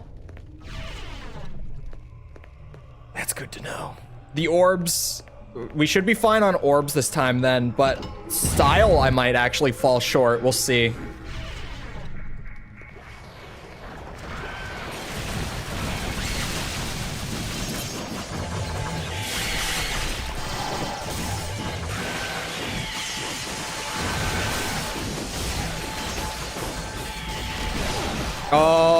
Okay, we're like at the damage limit.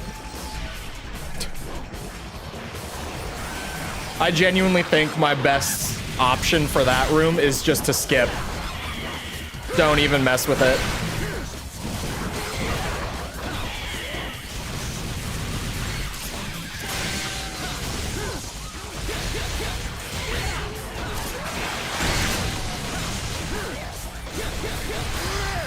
Oh, he's dead. You scared? This room is impossible on very hard. Just skip it. The Enigma and what's it called? Blood Goyle one. Haven't been counting. We're like at about 3k damage right now. I've been keeping track this run.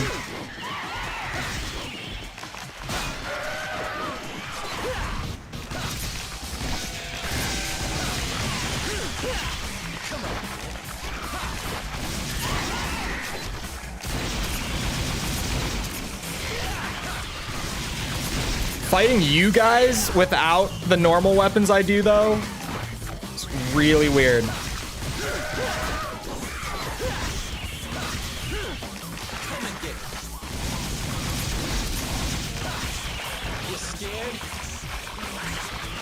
It also has vapors with the attack move. Beautiful.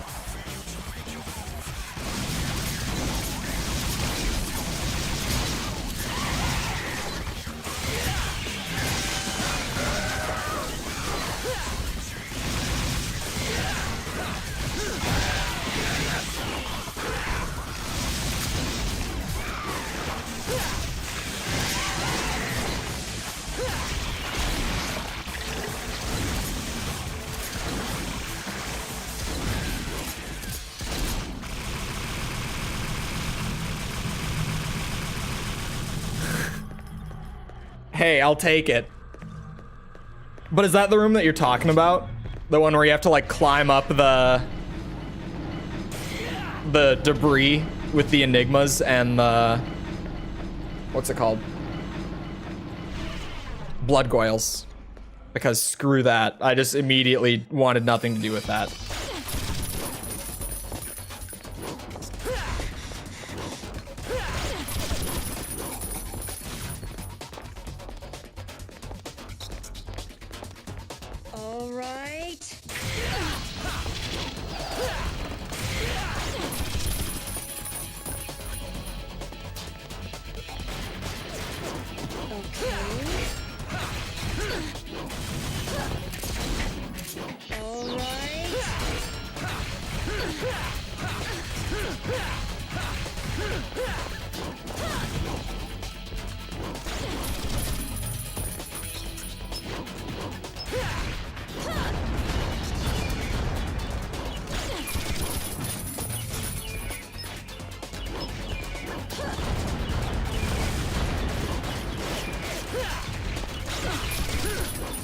Oh, I'm lucky.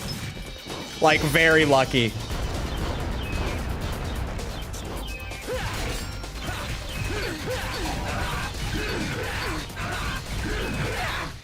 That might have been it. That might have been it. Run for the finish line. I'm like around, I think I'm just below 3k damage. Assuming style was there, that's like my only worry now. Is maybe I didn't get enough stylish points, but I think damage-wise that was S. Let it roll through slowly. It's more dramatic this way.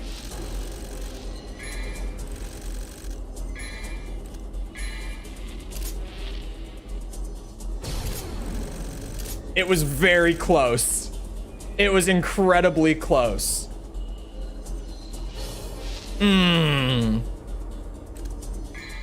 Damn. Okay. Almost. That was really close. With a kind of awkward loadout, too. At least for some of the matchups. I feel like for the most part, that's probably... I like the strat. But... it's so bad I felt the need to tell strangers on the internet. Oh, no. Come on.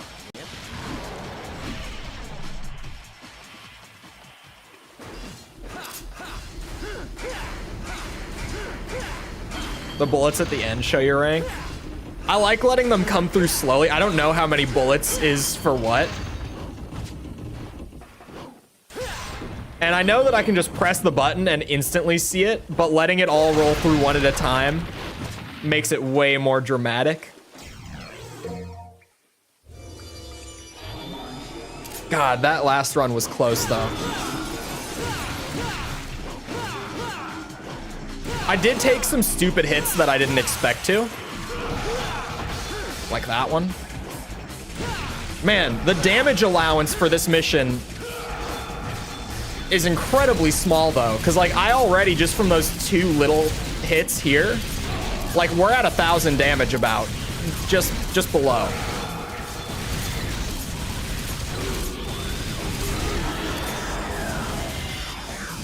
Come and get me.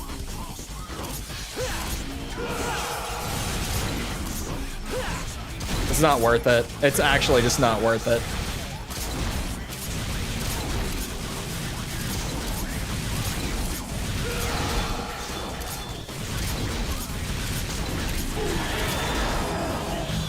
Come and get me. Yeah, that's stupid damage to take right off the bat.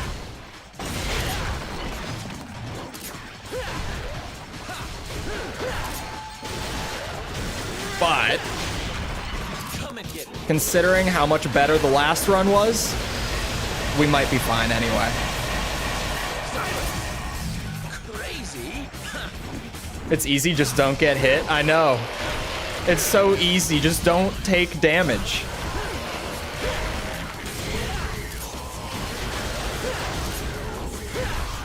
You scared?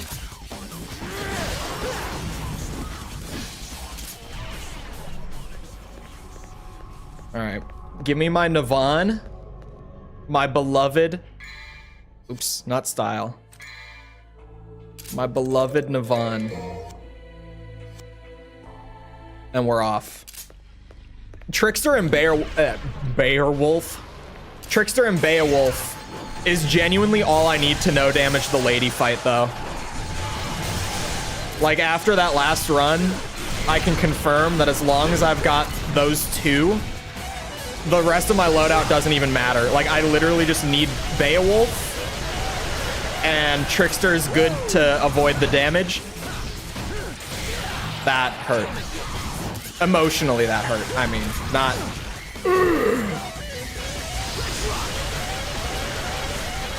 You bastards. Crazy. Crazy. There we go. I got my style bonus.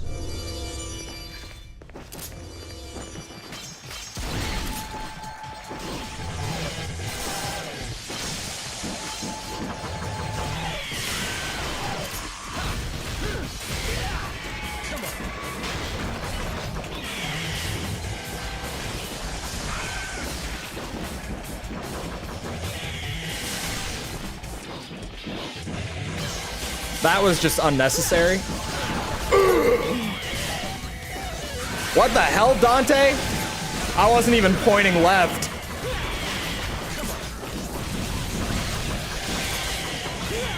Okay, that's a reset. I was like, we're right there. We're borderline, but who knows? Oh, wait, it won't have... Oh, it will have saved me with Navon after the mission end.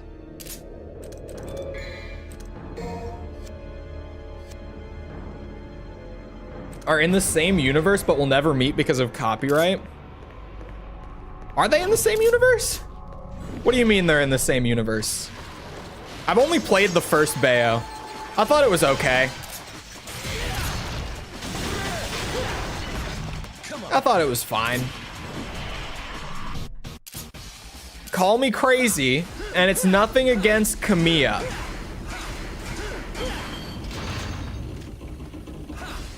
But I don't think that he can lead a team to make a good action game the same way that Itsuno can.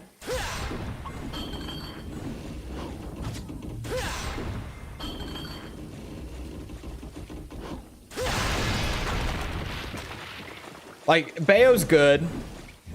MGR is good. But they're not Devil May Cry. You know? I liked Bayonetta. But not enough to play 2 and 3, especially because of their Switch exclusivity.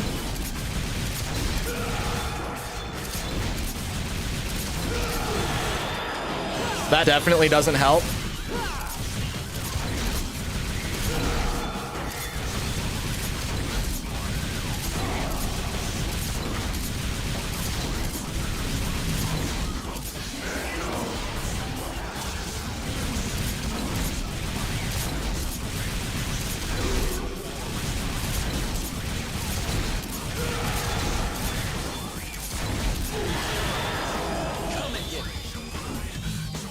Phantom is one of her summons, and in Bayo 2, there's a DMC section. What do you mean a DMC section? Like from the first game?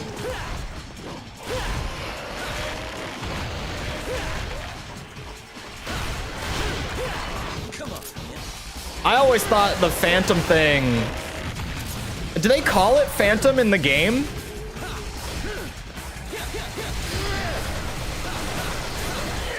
Oh. Emulation is a thing? Yeah, but I don't want to pirate them. Like, I'm a big emulation guy. I am absolutely not a piracy guy. When I do emulate, I source a copy. And so the exclusivity is still a turnoff for me, because I'd have to source it anyway.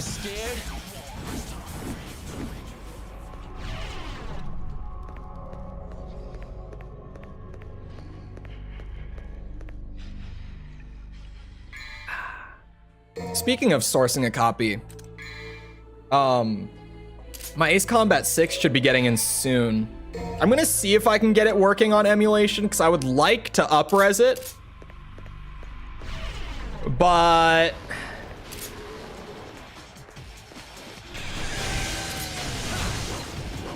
I might just have to settle for recording it off the Xbox. I'll have to dust off the Elgato.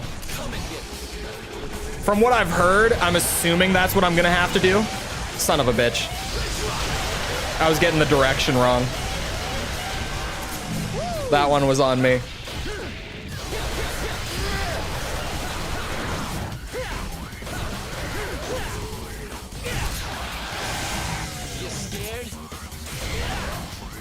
We'll see if I can get AC6 working on emulator, though. Xenia can be a bit of a bitch. It's not very stable. It's great when it works, but it is far from a stable or consistent emulator. I'm still shocked that I got it to work for 5th gen Armored Core. Granted, it took a lot of effort to get it to work with 5th gen, but I got it to work.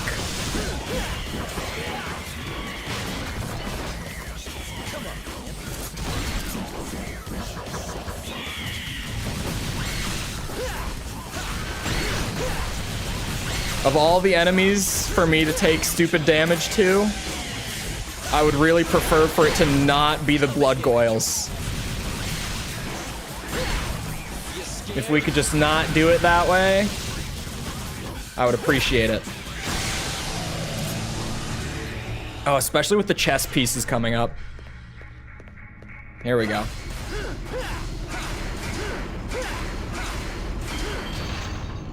It's literally called Phantom. Huh. I had seen the Phantom thing before, but I had understood it was just kind of like a cheeky nod. I didn't think that it was literally called Phantom. And hello, Gustavo. Come here. Come here. Shit. It's really awkward to do one of these disco balls with Beowulf. Agni and Rudra has been the go-to for the entire run.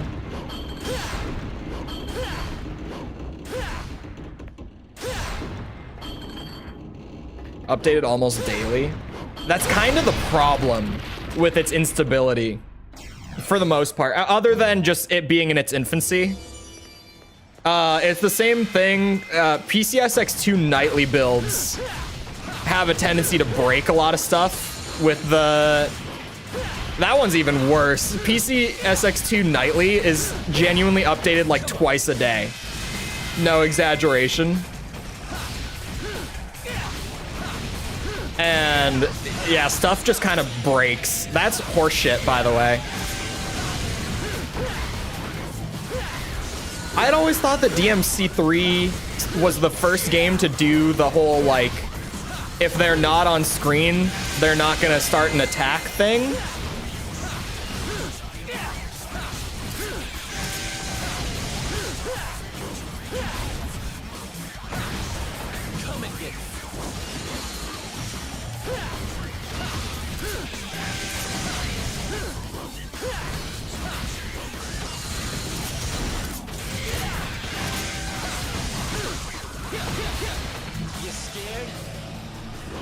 Okay, so I think we're sitting just short of 2K. I would say probably like 1.9 for damage. Chess pieces messed me up.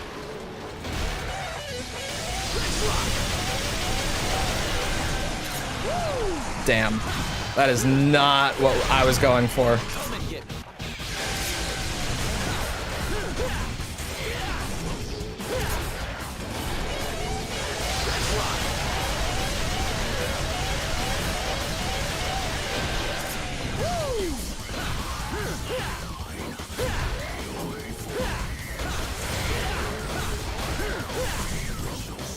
I thought he was gonna swing at me.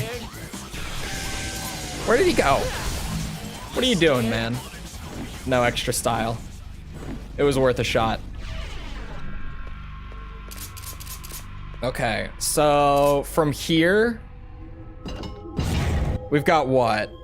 A couple of annoying rooms. Okay, this is the one where I just have to climb. Okay.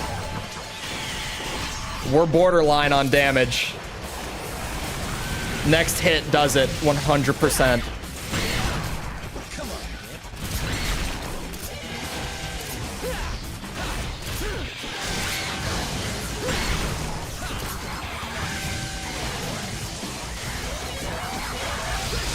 Oh, sweet Jesus, that's lucky.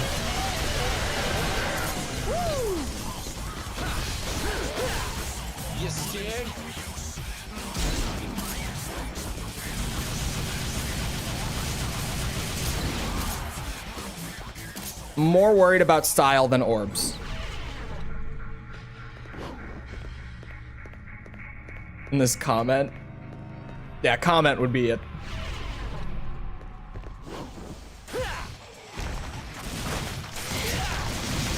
I will read the near character limit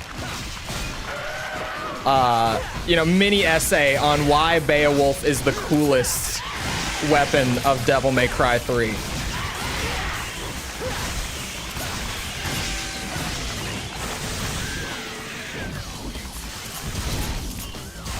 Oh, I accidentally double swapped and didn't notice it.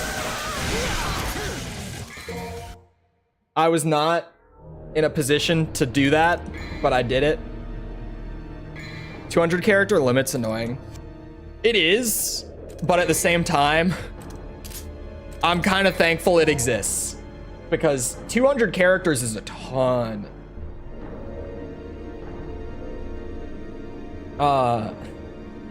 Design-wise and gameplay-wise, the shining details contrasting with the black makes the most immaculate weapon to look and use in the game.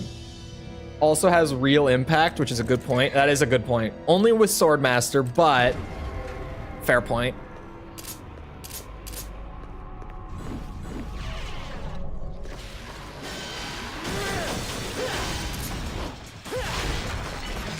Imagine building a whole platform around a character limit. This couldn't be a reference to any text-based social media platform, could it? That might have a character limit that's somehow even shorter than YouTube live chat. It could never be a reference to such a thing. Crazy.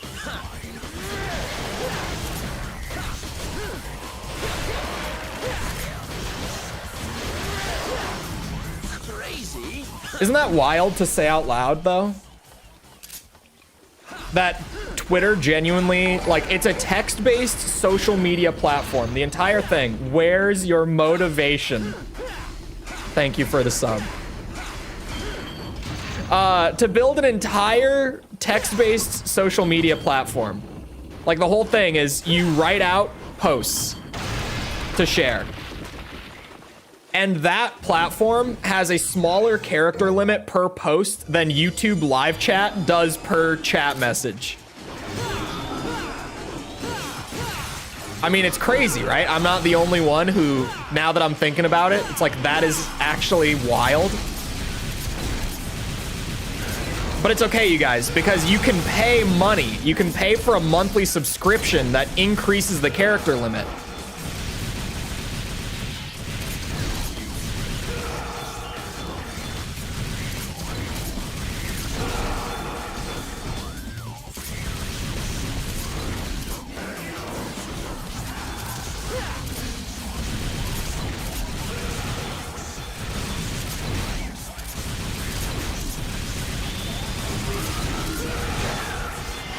I got hit the moment I looked away.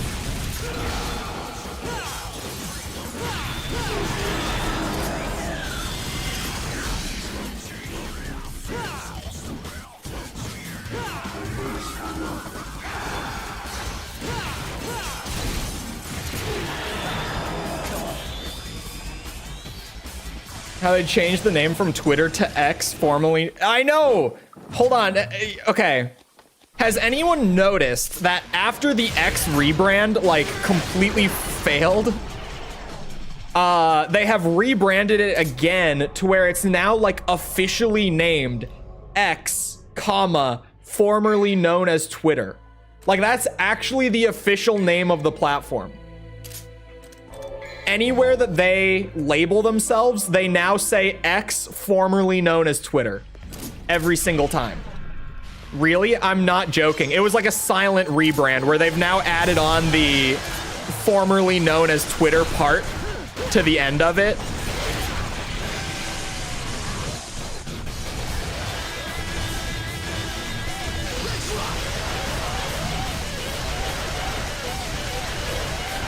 I was just making a joke. No, it genuinely, wherever they start to, or sorry, wherever they like label themselves, it now says X, formerly known as Twitter. The letter X, space X, Twitter X, etc. Oh, you forget the big one, my friend. His child. You know, his child. X.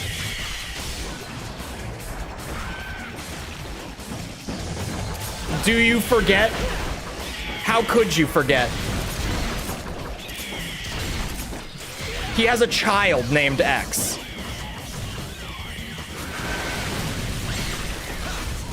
X Ash Archangel. Never forget that he literally has a child named this.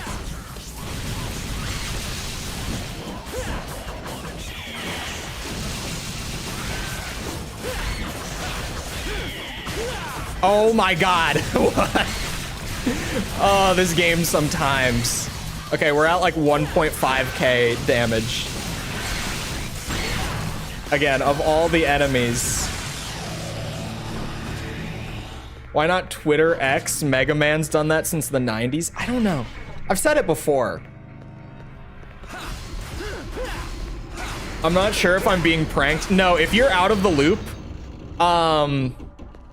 he literally, like, his child's name, I think his youngest kid, as far as I know, his youngest kid, like his most recent kid, their name, I think it's a girl. I think it's her name, if I'm not mistaken, but I could be wrong. I don't know if it's a boy or a girl. Her name, I believe her, at least, who knows, is X Ash Archangel.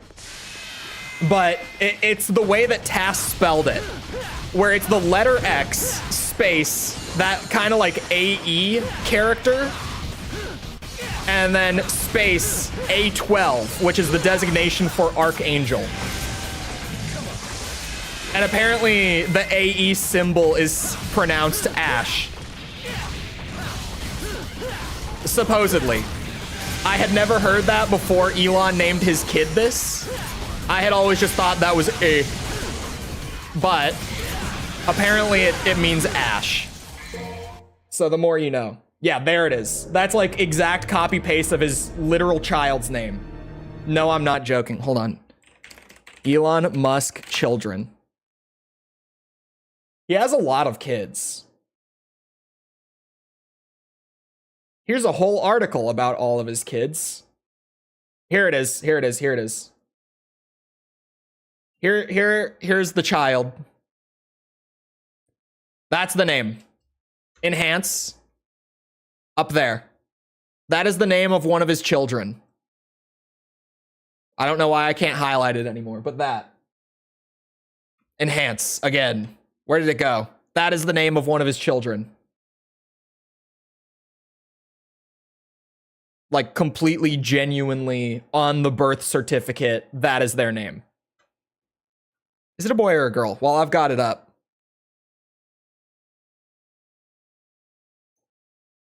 Oh, wait a second.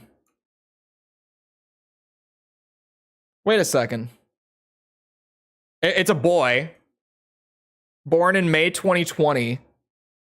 X was originally named X Ash Archangel, but Ash and 12 violated California law for not being part of the English alphabet, forcing his parents to change his name to what? Open this. It's hyperlinked. It's got to be an article. Officially change baby's name. Hold on.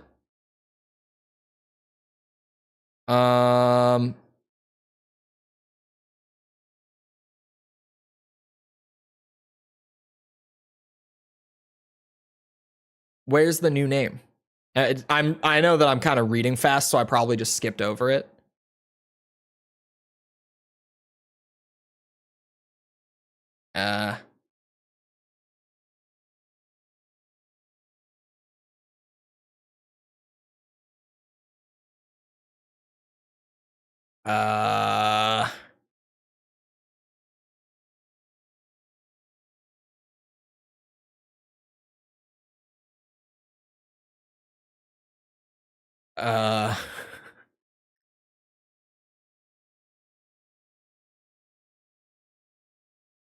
It doesn't say.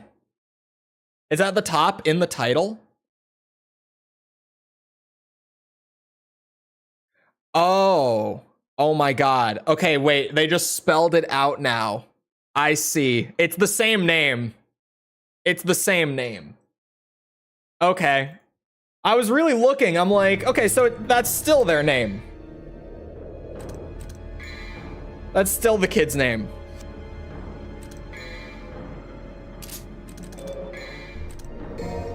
And it said there in the article, I didn't read it out loud, at least I don't think I did.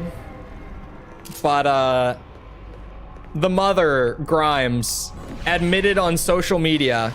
It's weird that they use the word admitted in that article. She said on social media that they simply refer to this child as just X.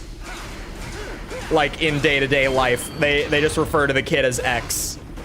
So yeah, he genuinely has a 2-year-old child named X as well. the obsession goes further than you think. The child will hate them for it. Probably.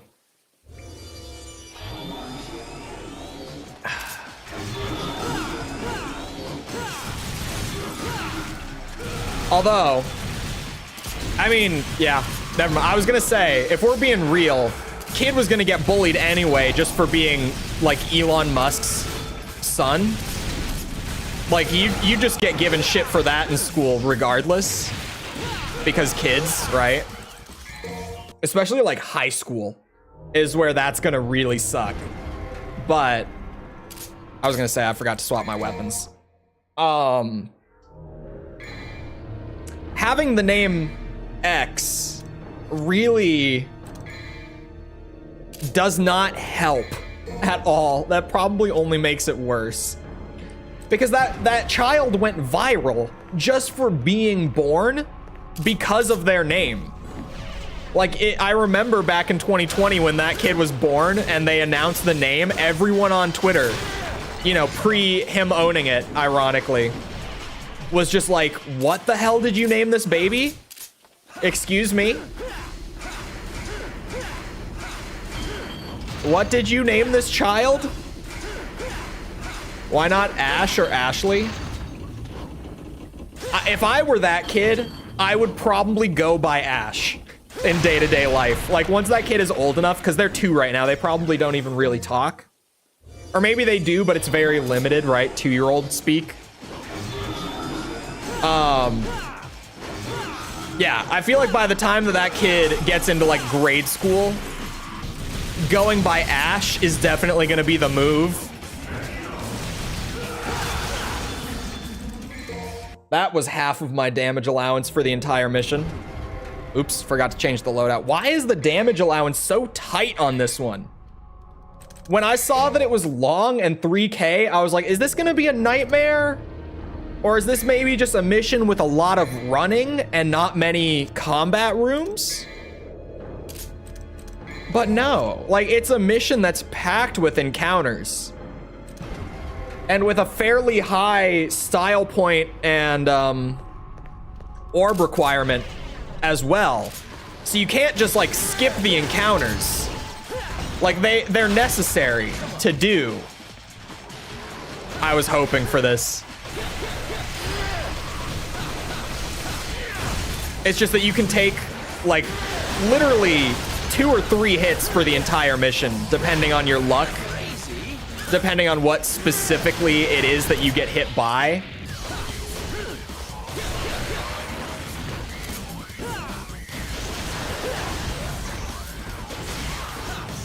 You scared? No style bonus. Because it's late in the game and therefore must be hard. It's just so weird that I can take so little damage on this long ass mission. Like over this roughly 13-14 minute mission, I can get hit 2 or 3 times per run. Again, depending on what exactly I get hit by. When the kid is asked why he have you seen my name? Please release him with just a warning. That kid's gonna get bullied so much, man. Like, imagine, right? You know, in high school especially. I think high school is where it's gonna be the worst for that kid. In high school, you know, the rich kids always get bullied, and, you know, Elon Musk is a fairly wealthy man, to put it lightly. You know, to even just undersell it, fairly wealthy. Kids with stupid names get made fun of a lot in high school. His dad will have been the guy who bought Twitter for $44 billion.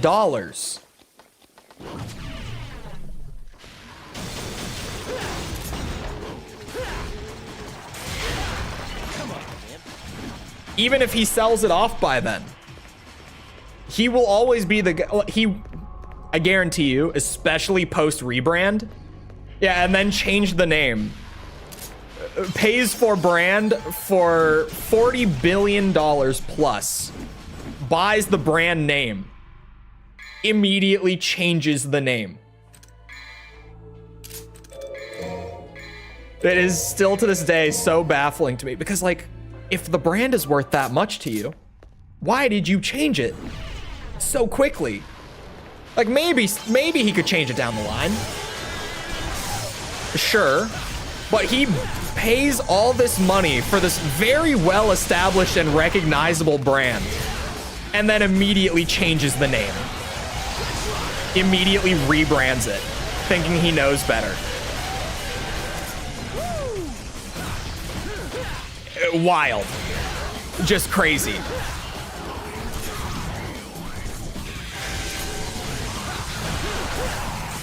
I mean, the entire Twitter buyout and rebrand is like a case study in its own right of just how poorly something like that can go. Like, it will genuinely be an example of how not to make those sorts of business decisions in the future. Oh, we have taken a lot of damage all of a sudden. And we're not even in the bad parts yet.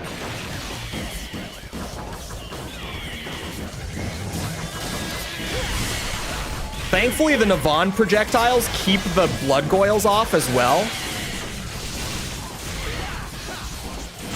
It was an unintended positive of bringing Navon for this room. Like, I didn't even think about it for that reason. I really just wanted it for the Enigmas. But the fact that it keeps the blood goyles off of you as well, huge. Have I played Infinite Wealth yet? What the hell is Infinite Wealth? That's a no.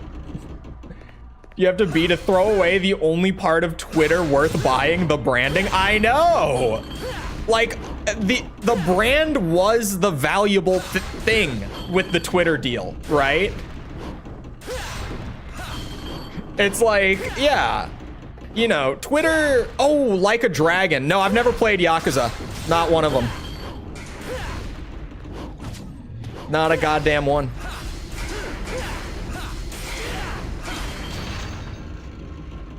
And also Tekken is out.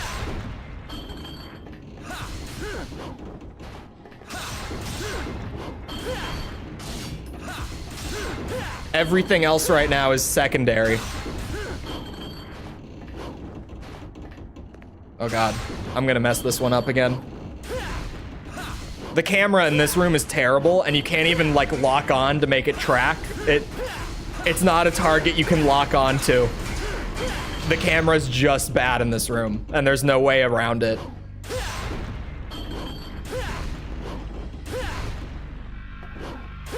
This is my thing that I learned about my thoughts on DMC3 today, between the last mission and this one, missions 15 and 16.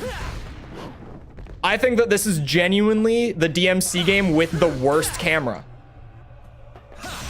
Like, I think DMC1 did the camera better. I think DMC2 did the camera better. Which is crazy. DMC3 is kind of just a game that the core gameplay is great. You know what's not great? You know what really doesn't fit with the new core gameplay they made? The fixed camera angles.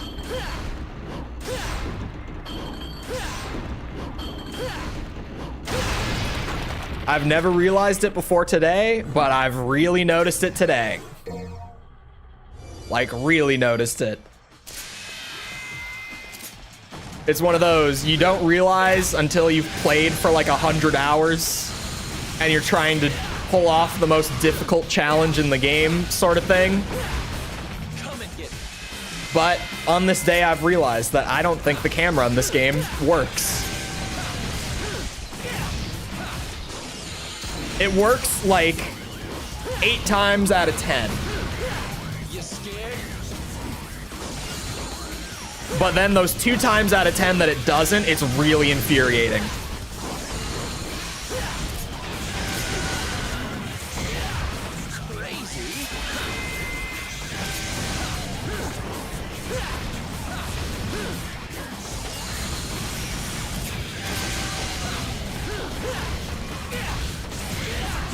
How are you not dead?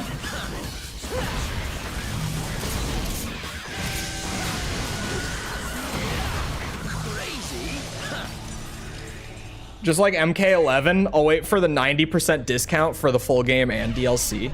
Tekken 8 is good. As a Tekken fan, I think if you're not a Tekken fan, then waiting, like a genuine Tekken fan, waiting is probably justified. But man, it's good. As like a really big Tekken fan, like for me, Tekken is the best fighting game, and it's no competition. Nothing even is close. Tekken 8 is Tekken 7, which was the best Tekken game, but they made it better. So it's just now the new best Tekken game. And it has genuinely like the best fighting game story that I think I've played. Full stop. I normally... Oh man, we're bad on damage now. I normally give the story stuff to MK.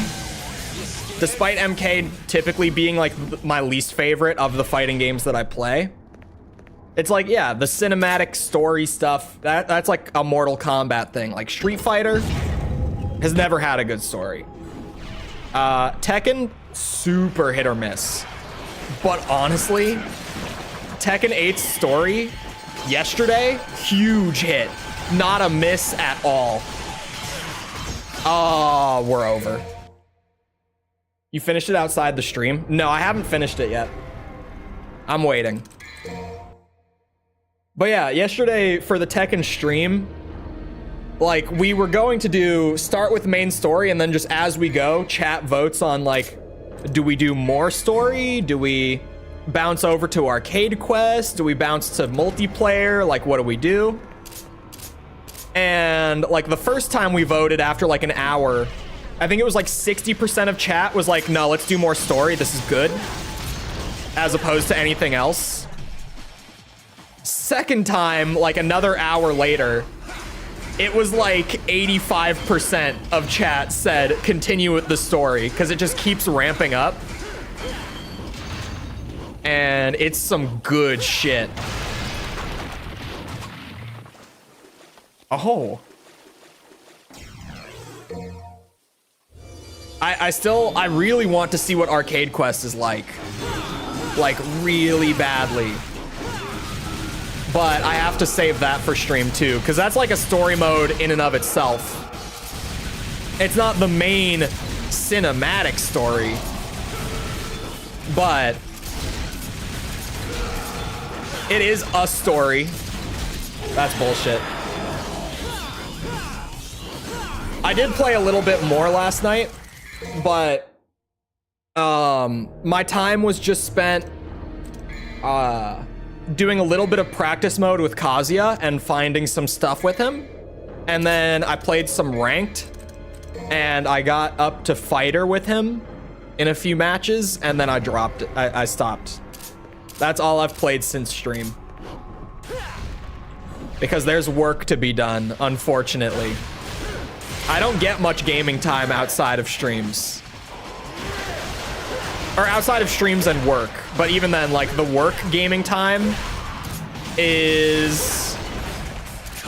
It depends on the week. With the series that I've been doing recently, the gaming time that's required for work is like 5 to 10 hours a week. It's not a whole lot even then. It really is just I mostly game on stream. Not much outside of it. Because I got videos to do. Especially now that with only a few videos in the series, the Metal Gear reviews are gearing up to be the most successful series on the channel ever. I mean, I said it earlier. The Metal Gear Solid review as of this morning is now the most viewed video on the channel outside of like purely made for search like guide type content. And even then, there's only one video beating it in that scenario. So it's pretty much just, as far as I'm concerned, it's my most viewed video ever. From where I'm standing.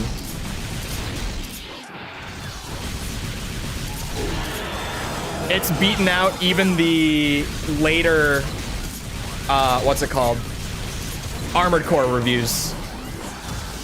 And the Ghost Babel review is doing really well still on top of that, which is weird. Because normally, and I know this will be a shocker to people, normally the Game Boy spin-off videos in these series don't do very well. You know, kind of as you'd expect. But that one is just still cooking. Just still steadily bringing more and more people in as time goes on. It hasn't even really slowed down yet in terms of like momentum.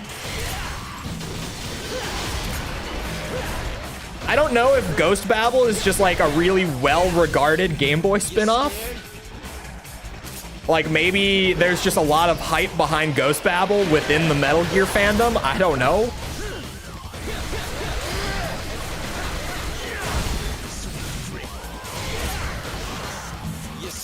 Judging from the comments, it seems like, what's it? It seems like it's one of those spin-offs that's kind of like, not many people have played it, but the people who have played it generally have good things to say about it. It feels like that kind of spin-off. Where it really is like, yeah, not many people have touched it, but the people that have, you know, the word of mouth for the game is really good, even if like the sales and the financial side of the game wasn't great.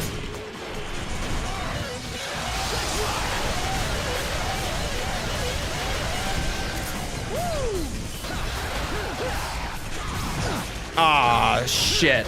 That's the second hit I've taken this run, isn't it? I actually don't know.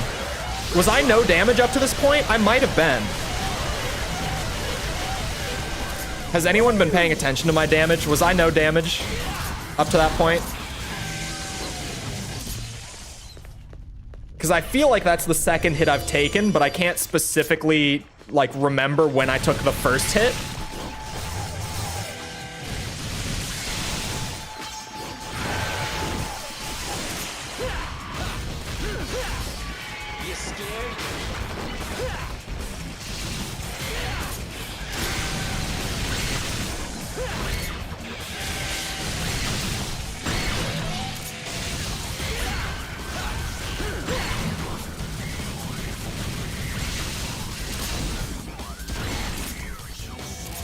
Oops.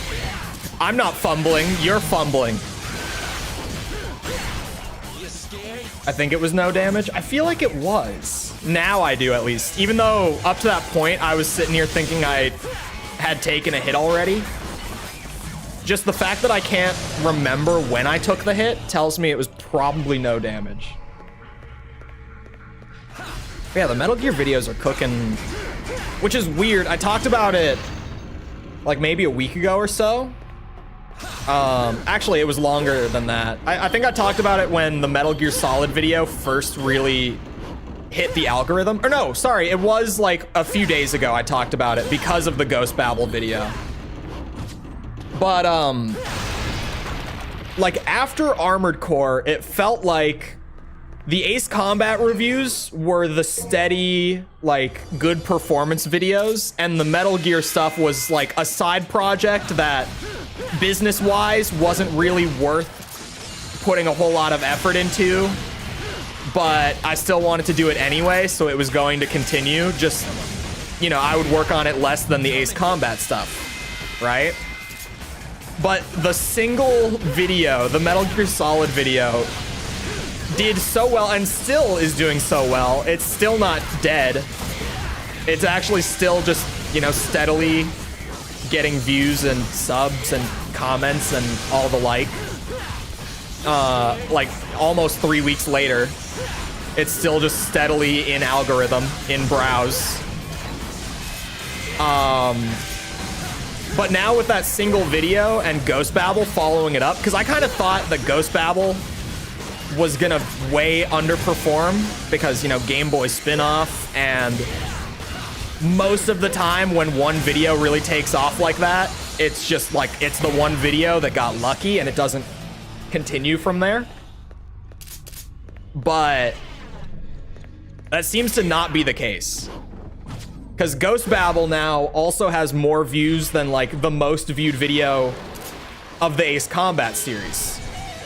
So it genuinely, like, the Metal Gear Solid video on its own has like shifted the dynamic of the two review series to where now it seems like the Metal Gear one is going to be the real breadwinner, if you will.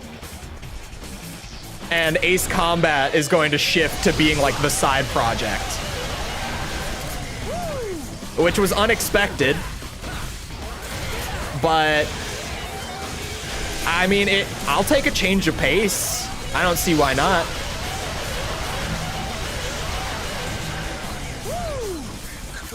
I think the Ace Combat series is gonna finish sooner as well, because just less games.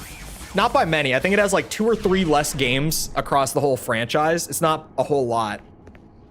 And I'm like 2 videos ahead. Or sorry, I'm 3 videos ahead now. I'm 2 videos ahead in terms of just the general pace. But if we're talking like right now, then I guess I am actually 3 videos ahead at this moment, because I finished up the Ace Combat X video yesterday. So at this moment, there's 8 Ace Combat reviews and 5 Metal Gear ones. So once I finish up Ace Combat, once I do Ace Combat 7, there's probably gonna be just like a whole month of Metal Gear. Or more, because Phantom Pain will be in that last month. That's crazy luck. Oh, now we're over. I was gonna say I think we're over, now we're over. Shit. How did I get so close on my second run? And now I've lost it, seemingly. I've lost that consistency. Is it because I'm yapping? It might be because I'm yapping, to be honest. Come on, imp.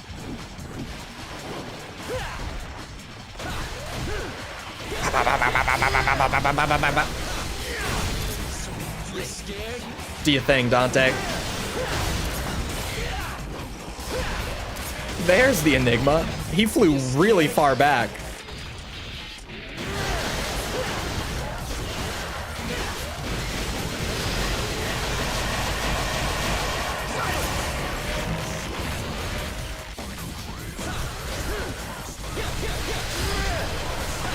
Assault Horizon.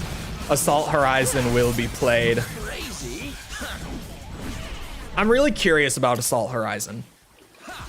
Just because of its general reputation. It's like the same way that currently I'm very curious about like Twin Snakes for the Metal Gear videos, and Metal Gear Solid 4 as well. Like when these games have a reputation of just being really bad, it makes me really want to play them. It makes me excited to get around to them. I also get really curious when they're the opposite as well. Like I'm really looking forward to doing Metal Gear Solid 2 and Snake Eater. And maybe, I feel like Phantom Pain, there seems to be like a solid split. And from what I have gathered, from what like a couple people have said, it seems like gameplay-wise, people really like Phantom Pain, but story-wise, maybe not so much. And if that's the case, I'm probably going to really like the Phantom Pain, because I'm such a like gameplay first kind of guy. Story is just additional.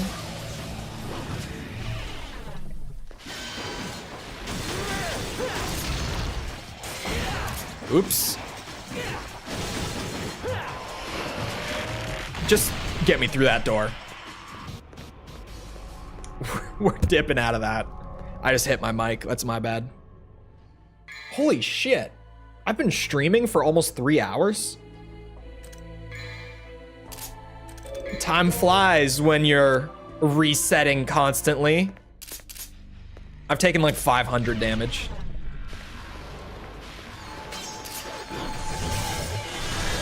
But yeah, whenever it's like kind of across the board positive or negative for a game, I get curious in both senses. Because if it's good, I always have that sort of like, but what if I don't click with this game? Like Zero, like Ace Combat Zero recently, where I dropped a really hot take. Where I was like, the game is really good. I still gave it an 8.3, I think it was it? It was something like that. I gave it like a low to mid 8. I was like, it's still a really good game. However, I think it's the weakest of the PS2 trilogy, and people were like, whoa, you shut your mouth. Although, one person who liked the video is another YouTuber who I guess I should start, like, I guess, acknowledging the rule of, whoa, am I at 2.5 now? I'm either at 2.5 or 2K.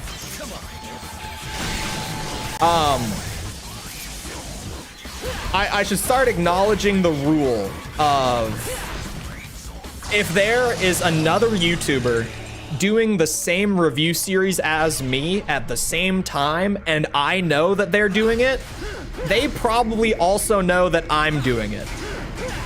Because Jarbo Games is also doing an Ace Combat review series that I think he's been doing it kind of out of order, and he's only doing like the main numbered entries, and I think he's done. He recently did 6 and he very recently did 7.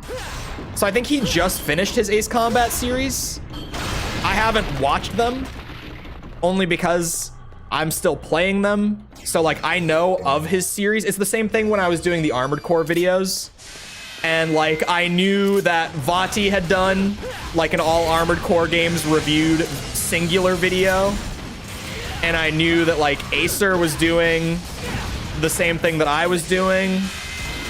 Although I think Acer had played the games before his reviews. I know that Vati's was also like, I played these for the first time, here's what I think. Ow. I'll give myself a little bit of grace. I get one more hit. Because maybe, just maybe, I'm at like, 2,950 or something like that. It's not definitive. DMC just got what's considered its worst game ever. It seems like Peak of Combat, purely gameplay-wise, wouldn't even be... Oh, well, it probably would be only the second worst DMC game. And even then, depending on who you ask, because some people don't like DMC 1. I like DMC 1 a lot. Some people don't. And I try to remember that, like, DMC 1 is not for everyone. It's kind of like 50-50. A lot of people like DMC 1, but not everyone. I just happen to be one of the people that likes it. That's all. But, in my opinion, it seems like it would only be the second worst gameplay-wise if it weren't for the goddamn gacha. I don't know whose idea it was to do the gacha thing, but they were wrong. They had a terrible idea.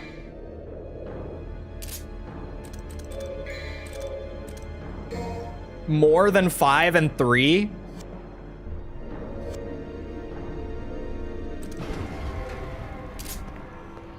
Huh? It's not reskinned Genshin. I've looked into the game.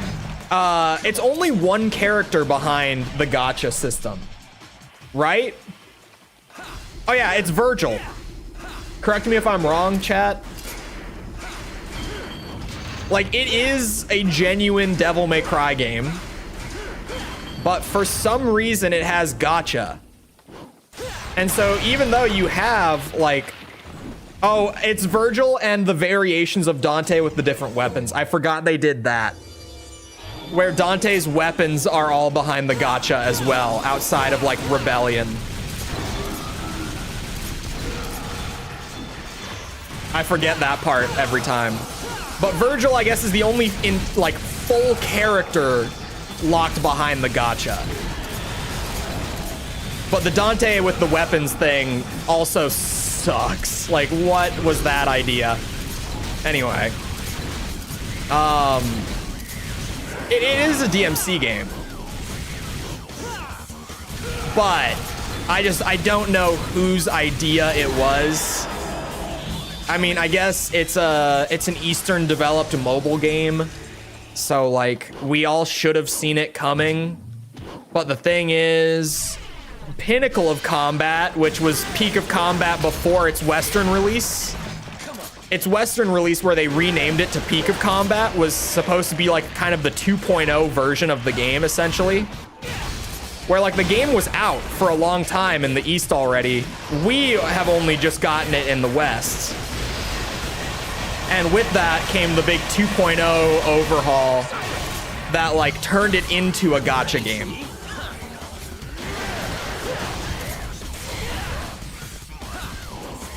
And I don't know, I mean, we should have expected it. But I think the bait and switch is the reason that we didn't, where like the game has existed for a long time prior to its Western release, like 2 years it's been out as Pinnacle of Combat. But then when they released it over here, that was when they dropped the big overhaul that turned it into a gacha game. The bait and switch with it was crazy. Wait, default Virgil only has Beowulf? I actually haven't heard this before. No one ever told me that default Virgil only gets Beowulf.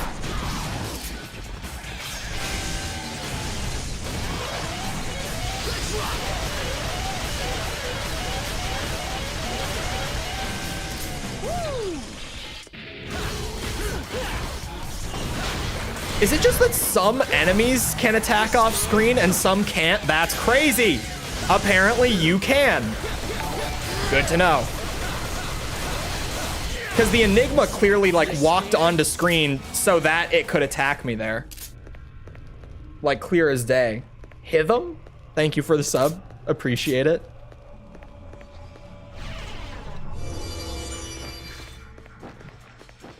Oh, camera. Thank you.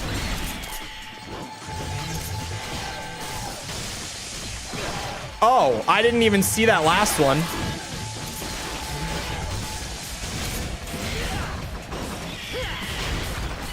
Come on.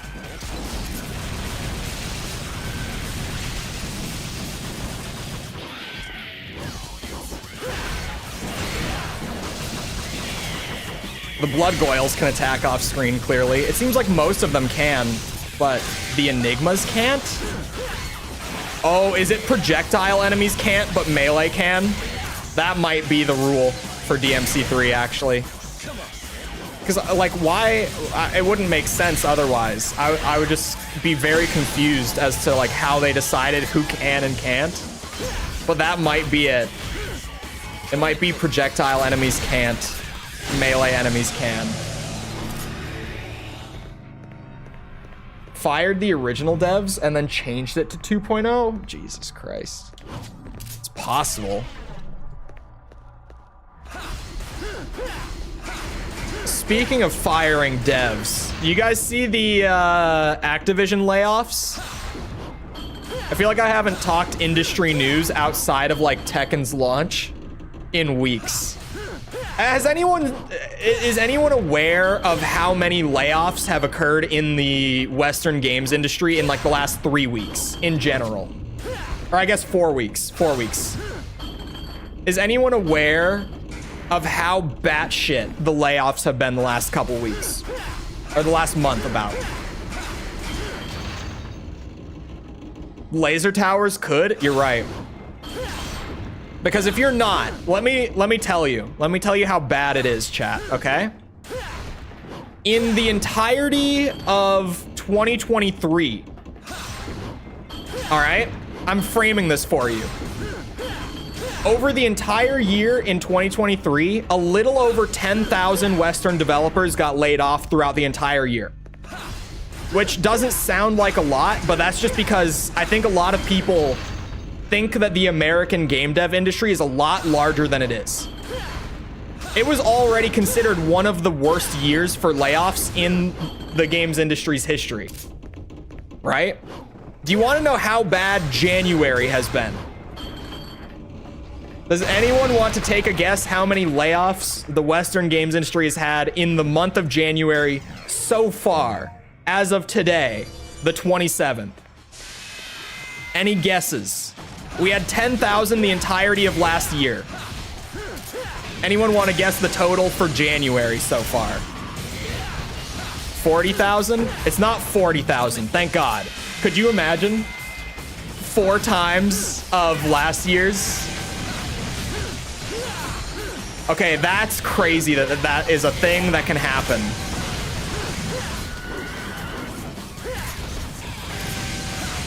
$10,000? 2K? Or sorry, 20K? It's about 15K at this point. Or sorry, no, it's about 16, 17-ish. It's about 16 or 17K. So the entirety of last year across the Western games industry saw 10,000 developers lose their jobs.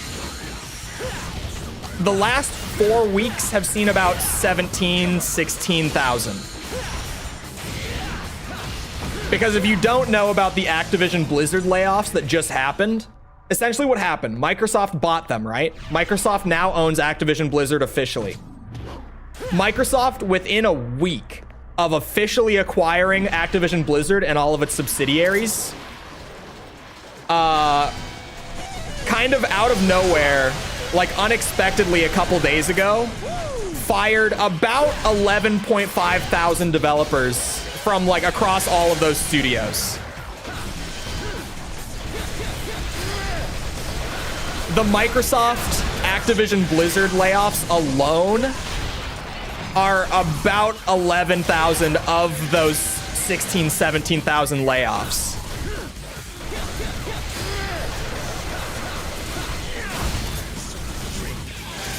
So that's like all of the Call of Duty studios, like all 3 of them saw massive losses. Toys for Bob saw massive losses. They did Crash Bandicoot remasters, Spyro remasters. Those guys got a ton of layoffs yesterday. Or sorry, yesterday, 2 days ago now. I'm trying to think who else got hit really hard.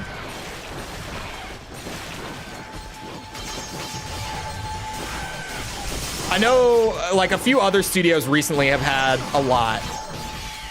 Like I'm saying that it's mostly just them, but like Riot recently had a huge amount of layoffs as well. It's like the industry never learn. Oh wait, should have listened to Yahtzee. Yeah, I don't know what's really happening right now in terms of that, because I actually I knew someone at Treyarch who got hit. He lost his position 2 days ago with the layoffs. He was part of the layoffs. He was on Treyarch's what's it called? Why can I not think right now? Engineering team. So like the team that manages like the game engine and basic infrastructure stuff. I know for a fact that that team got hit because he and a little over half of that team got fired. But like they don't really have the exact reason as to why Microsoft went so ham with the layoffs. So I can't speak as to what's happening on that. I have no idea why Riot had so many layoffs. Riot Games, developers of like League of Legends, Valorant, etc. You probably know Riot. TFT. They actually, 2023 was their highest earning year in the company's history. And they just laid off, I think, about, I think it was like 900 developers across their various studios. Like the individual studios, because, you know, obviously it's not the same studio that does like League and Valorant. They're very different games. They have different teams. Goes without saying, but like, ooh, you know who got hit super hard in the Activision layoffs that I forgot? The Overwatch team lost an insane amount of developers. Microsoft does not seem too keen on Overwatch, or at least not on the continual support of Overwatch 2. They don't seem too eager on the idea. I think they laid off genuinely 40 to 50% of the Overwatch team from what I heard. These are just like hearsay numbers from people that I know like in the industry. So a lot of what I say with that stuff is like, I heard it from someone who heard it from the guy that they know who works there. So, you know, I'm genuinely relaying like friend of a friend of a friend sort of hearsay. So grain of salt, but I have heard it was about 40 to 50% of the Overwatch team got laid off. I know the vast majority of the Activision layoffs were related to QA, the quality assurance, or like the game testers, I guess is the more layman's term for it. Game testers, bug testers, those sort of guys were actually the majority of the layoffs across all of the Activision Blizzard studios. That was mostly who got hit. I know the Activision office here in Minneapolis got hit really hard. They lost like the overwhelming majority of their QA workers just got hit. Like they're no longer there. Overwatch 2 is dead anyway. Overwatch 2, I think, has fairly stable numbers, but Microsoft might be looking at it and saying like reputation is in the gutter. There's no growth happening. Like, you know, you're losing more players than you're gaining. Maybe we move on to the next project and put this onto like a light support model instead of full-blown live service, which business-wise is probably smart. A lot of the games industry doesn't like to admit defeat in that way, but Microsoft is very willing to admit defeat in that way. Like, Microsoft is very willing to be like, yeah, this project, it didn't fail per se, but it's not enough to keep putting this much budget and time into. So we're gonna reprioritize a bit. I'm trying to think of examples from Microsoft. Oh, Redfall. Redfall, they, you know, they have light support going on for Redfall. That's 2k damage in one attack. Jesus Christ. Did the workers try to unionize or something? No. Activision actually was... This is one of the crazier things about Activision that I don't think a lot of people know outside of like the dev industry, but Activision was actually the first Western game studio to ever form a union for its workers. If you didn't know, now you know. As shitty as Activision can be,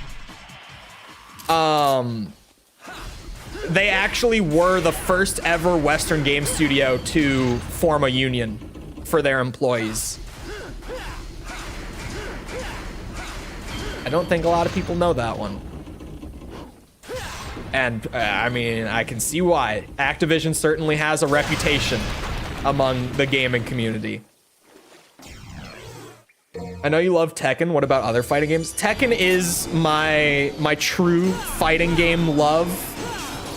Like yesterday, playing the Tekken 8 story for the first time is like as giddy as you will probably ever see me over a fighting game until like Tekken 9, where it'll probably be about the same amount. That's 1K right off the bat.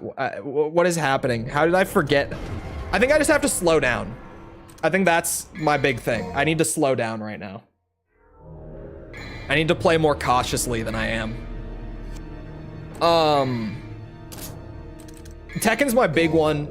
Street Fighter, I was very recreational with Street Fighter until, what's it called? Until Street Fighter 6. And that's probably because when I started playing fighting games, the current Street Fighter was 5. I played 5, and like, I thought Ken was fun. I thought Cammy was fun. I thought Ryu was fun. But I didn't really play a whole lot of Street Fighter, probably because it's Street Fighter 5. But Street Fighter 6, I really liked Street Fighter 6. I played it a good bit on stream back in like last June when it came out. I had a lot of fun on Street Fighter 6. Mortal Kombat, I've played like my whole life, but only ever recreationally. I do not take Mortal Kombat seriously at all. I don't think you can. Well, okay. No shade to like competitive Mortal Kombat players or people who just really, really like Mortal Kombat. For me, because of the mechanics of the game, I don't really think that I can ever take Mortal Kombat like seriously. I can never play it like with that kind of like hunger to improve, I guess, in the way that I can play like Street Fighter or Tekken. And outside of that, like those are really the 3 fighting game franchises that I've played. I've never gotten into fighting games outside of that.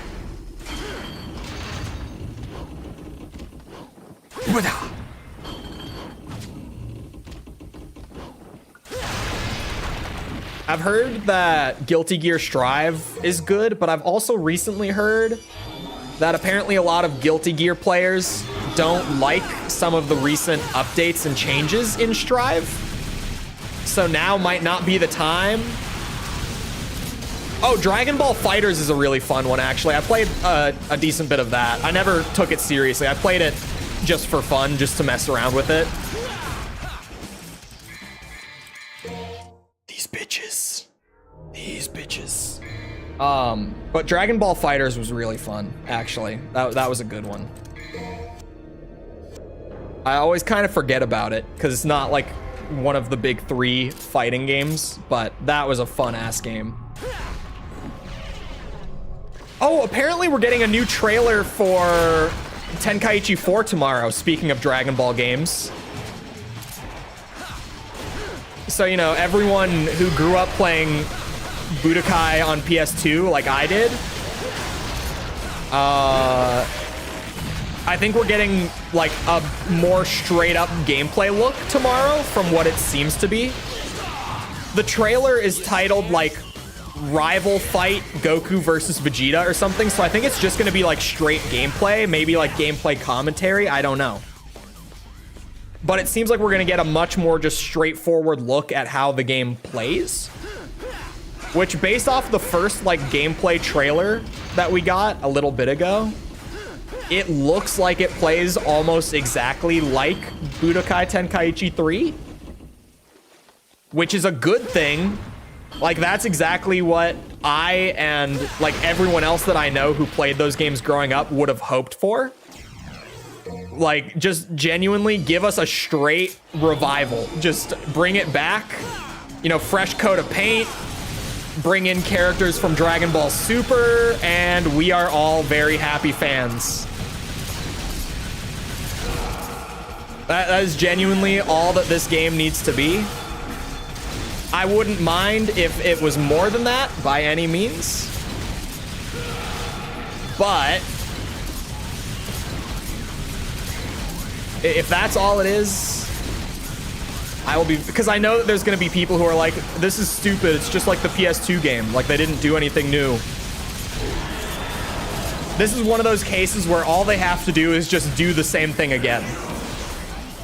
Like that is genuinely what will win over the target audience more than anything else, I feel like. The safe play, honestly, with that game is just to essentially remake Tenkaichi 3, but with the new characters that have been introduced to the franchise and, you know, just prettier visuals. Like that is genuinely the safe play for the new Tenkaichi game.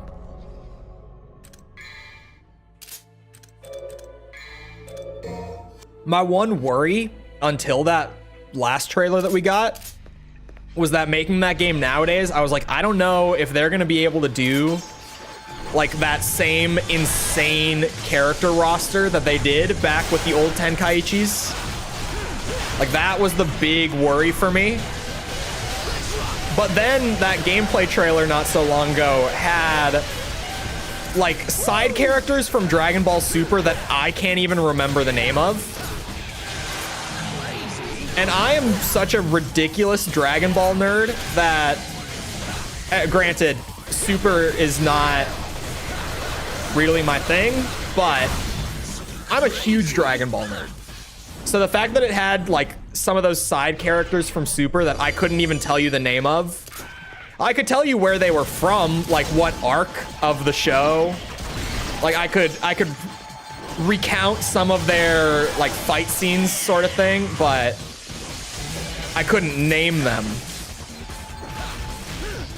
They had characters like that in the trailer, which gives me hope. But now, my one thing with that trailer was we only saw characters from Dragon Ball Super in that trailer.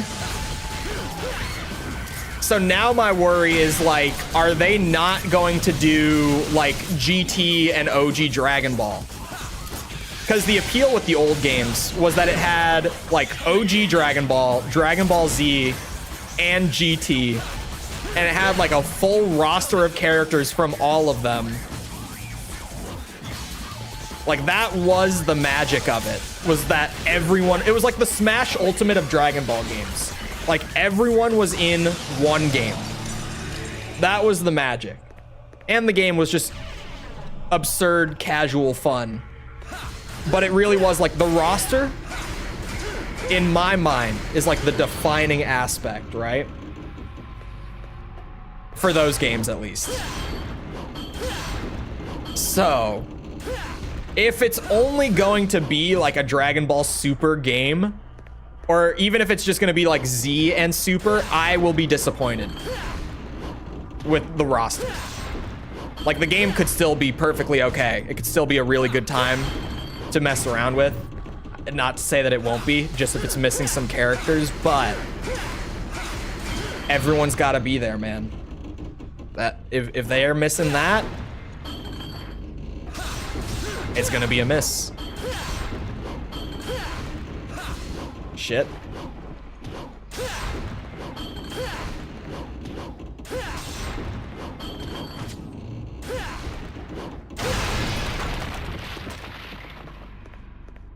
They're a return to form with updated mechanics. I mean, DMC5, absolutely. I was big in the Doom community back when 2016 came out, and still to this day, there's a good bit of the Doom fandom, so to speak, just Doom fans as a whole, that really dislike Doom 2016 and Eternal. Because they see it as being too different from the old games, like they think that they should have stuck closer. Because I feel like with those, the best way that I could describe it, it's not so much that like they play just like the old games. It's more that like the spirit of the old games is intact with like new updated gameplay, right? With 2016 and Eternal are my favorite ones of the Doom series, and I've played them all too many times. Way more times than I should. Than any sane man would. But man, there is a very vocal crowd within the Doom fandom that really does not like the rebooted Doom games.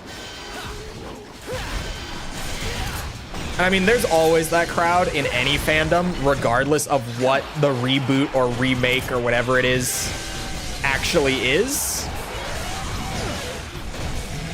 There's always going to be people who are just like, man, it's not the exact same. I hate it. Look at RE4 remake last year.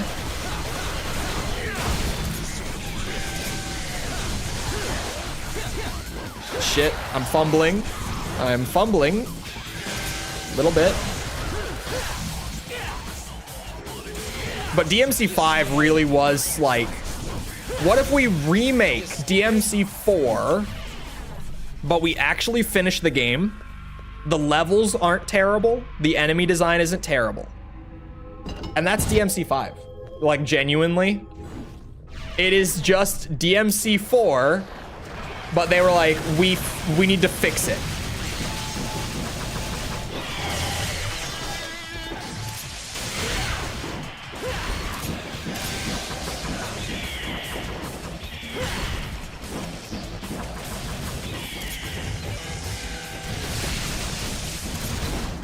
Wow.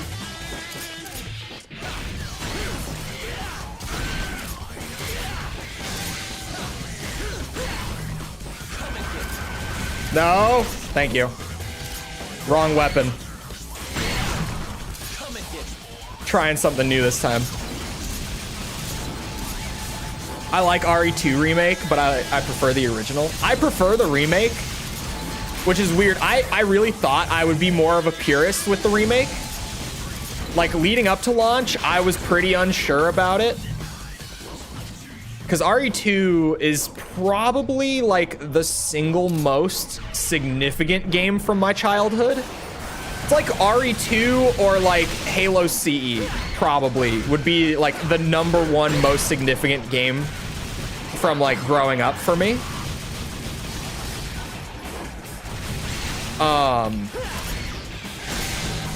So RE2, I was real skeptical leading up to release.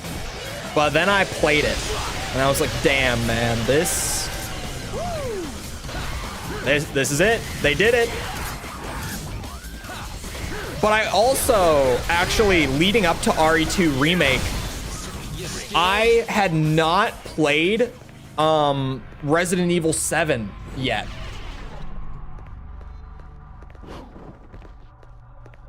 So that was a big thing when RE2 Mate came out. I played that before I played 7. So I didn't really understand that they had actually revived the survival horror side of Resi at that time. Because I looked at Resident Evil 7, like gameplay even, that people were putting out. Because after 6, I did not pre-order. That's disappointing that I just used my explosion on that. So I had no idea that like survival horror Resi was actually back going into RE2. So I went in so skeptical. I was like, what? Like, I have to play this one because it's RE2. But, like, I think they're gonna mess it up big time. And then RE2 Make is why I went back and played 7. When 7 came out, sorry, I saw the gameplay of 7, and I was like, oh, it's like a YouTube streamer bait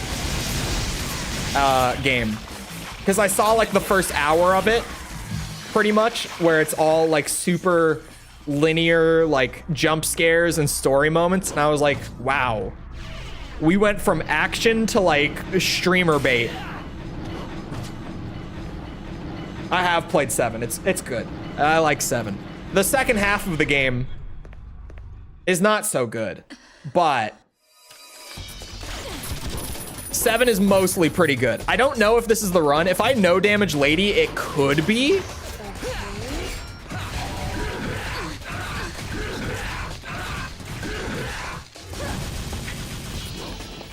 Uh-oh. You know what? That's barely any damage. We run it. I'm at the boss fight already. It's not dead yet. Oh, I just took another chip. Oh, God.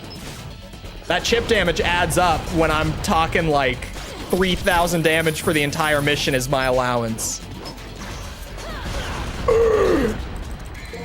Now it's over. In Revelations 2, I have played Revelations 2. And I don't like it. I do not fuck with Revelations 2. To be fair, I haven't replayed it in a long time. I replayed it after I played like 2 Remake and 7. Because I was like, maybe I was too hard on it. And I still didn't like it. Although I don't really love either Revelations. I did replay Revelations 1 like a year ago on stream. It was better than I had remembered it being. But it wasn't great.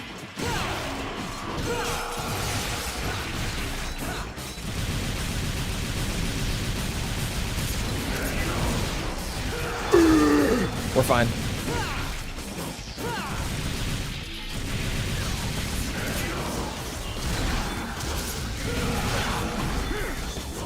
Will I go to the 4-hour mark? No, I have busy week.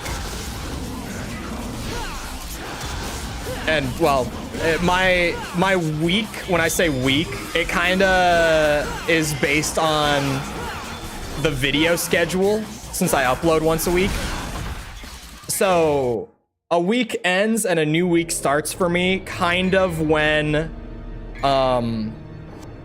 whenever I finish a video and I start the next one. Like that's the end and beginning of like my work week in quotes, if you want to call it that. So I'm like at the start of a work week now as of yesterday. A new one just started for me. Which actually a lot of the time it's like Friday or Saturday is when I finish 1 week of work and go to the next project. And this one's gonna take a long time. This one's gonna take a long time. The last RE up to that point was 6. Yeah, looking back, I've talked about this before. Back when they came out, I didn't like 5, I didn't like 6. And I didn't like either Revelations. Looking back and replaying them now that survival horror resi is returned, and I have the understanding of like, yeah, action horror and survival horror resi can coexist and both be fun in their own unique ways from one another. Now that I like action horror resi in general, because I didn't like 4 for a long time either.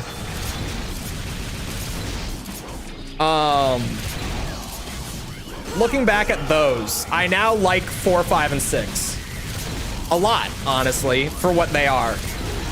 6 is still definitely the most sloppy of that trilogy, even with like hindsight of this was just the one that like broke the camel's back. After this, they realized they had to course correct. Even with hindsight behind it, 6 is the weak one still. It's the weak link, but it's honestly a really fun game. And I can't take that away from 6. Like looking back at it, if you replay it now and you kind of go in knowing that that's not the direction of the franchise anymore, because at the time, that's why it pissed people off, was like, that was just the general direction that Resi was trending in, was like more and more action with each game. That is so stupid. I can't believe I just did that. That's why people were so pissed with 6. Was just that it was the general trend that they were moving towards. Now when you go back and you're like, okay, this is just the one really stupid action game, and you just play it like, I'm gonna go in, I'm gonna shooty some zombie, and then I'm gonna move on with my day after I play it for a little bit. It is a shockingly fun game when you go back and play it in that way now. Like 6 for pure fun factor is honestly probably up there in the grand scheme of Resi, to be honest. Like, if you're just playing it to play it and shoot some stuff, you know, blow off a little steam and then move on with your day, and you don't take it that seriously, it's really fucking fun, in all honesty. I can't take that away from 6 nowadays. Back when I played it, I didn't even finish it. But now, I have finished all 4, like, campaigns in it, and I didn't take it too seriously, and I just kind of went in to shoot some stuff. And goddamn, that game is actually really fun. Not to say the thing that everyone is, like, so sick of hearing, but, like, it's not a bad game.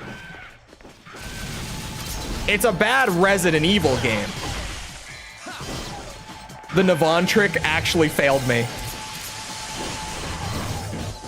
I haven't even seen that happen before. This mission is just out to get me. You see what I mean? Just fun. Yeah, like I replayed 5 on stream last year as well. Because I played 6, or sorry, I played the remakes of 1, 2, and 3 leading up to 4 coming out, and then we played 4, and I was like, chat, do we just keep going? Like, do we play 5 and 6 and stuff like that? And they were like, yeah, let's keep going.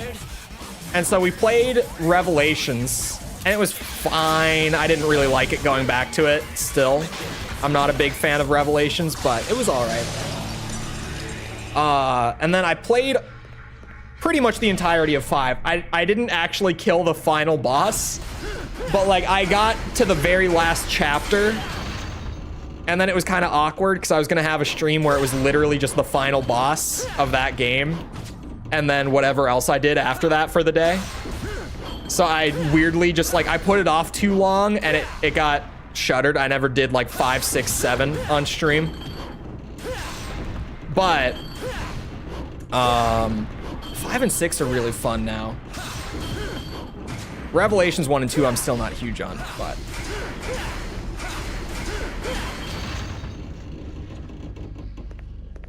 I hated RE4 too. I wouldn't say that I hated it. It definitely, of those 3, was the one I disliked the least.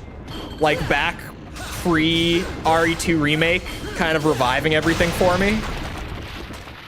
If only I had known that 7 was actually good at the time.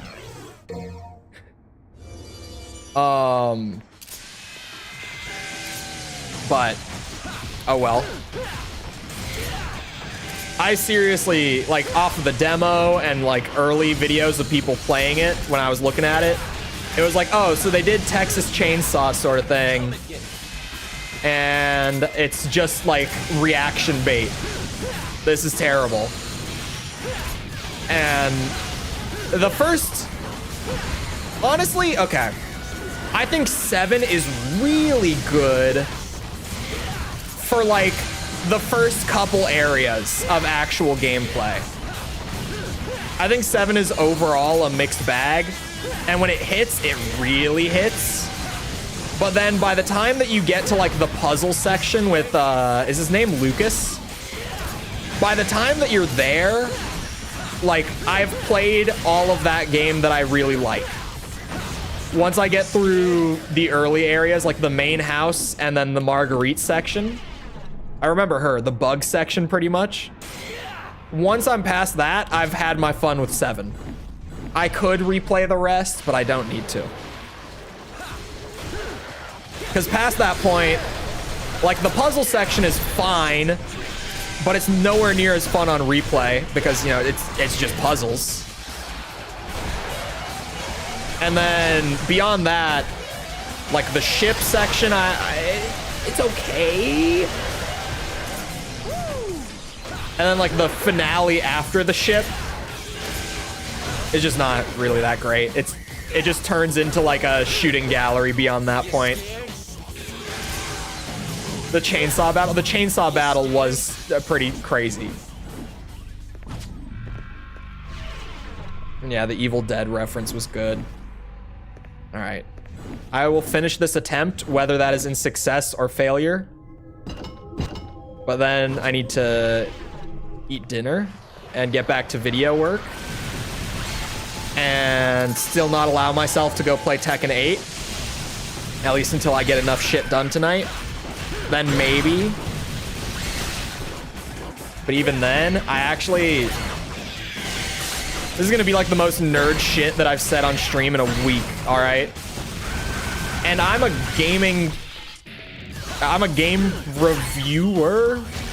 And this is gonna be the nerdiest shit I've said all week. So brace yourself. But, chat, I found this morning, like really early this morning, I found 2, not 1, but 2 free to the public.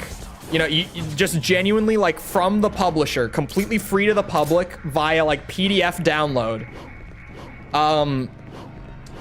Japanese textbooks. And one of them has like exercises to go with each lesson in the book that can be done on the publisher's website.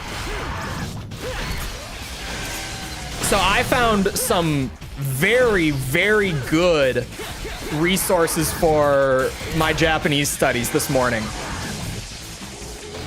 that have me very in the mood to get some extra studying in. Because they're exciting. There, that's the nerdiest shit I'm gonna say all week. Because my Japanese is, like, right now, I can read, I can speak like a toddler, and that's about what I can do. Like, I can speak in sentences that are so incredibly simple and broken that if you were a native speaker, you could generally get the meaning out of it, but it's very obvious that I am like beginner in the language. That I am a beginner in the language. There, yeah, I made my point even stronger, I guess. The Nihongo's not Jozu, if you would.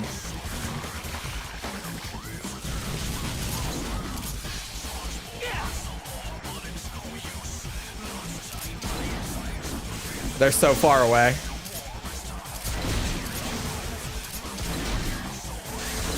It's not dead?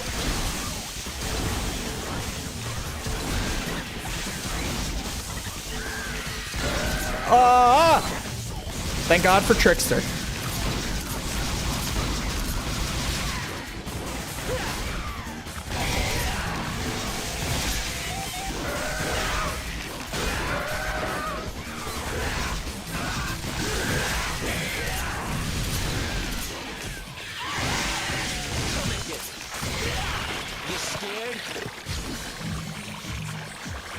I'm pushing it on damage. I'm basically gonna have to no damage lady. So we'll see how this goes. I'm still annoyed you don't get to keep the chainsaw. It would have been fun to have it. It might have. I don't feel like chainsaw fits a survival horror resi. Like as just a general weapon that you can keep. Like for one fight that's like designed with it as the sole tool, it works. But I can definitely see why they maybe didn't let you keep the chainsaw. It might have bordered on action game a little more than they wanted to.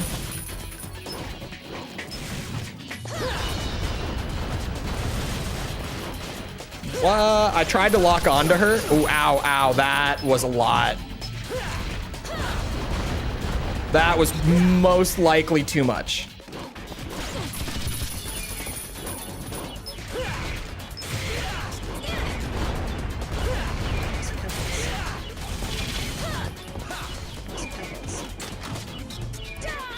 Oh.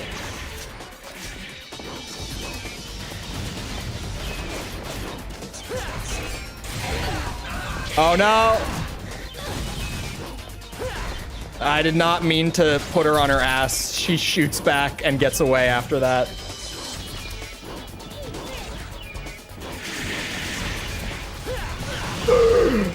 Oh no.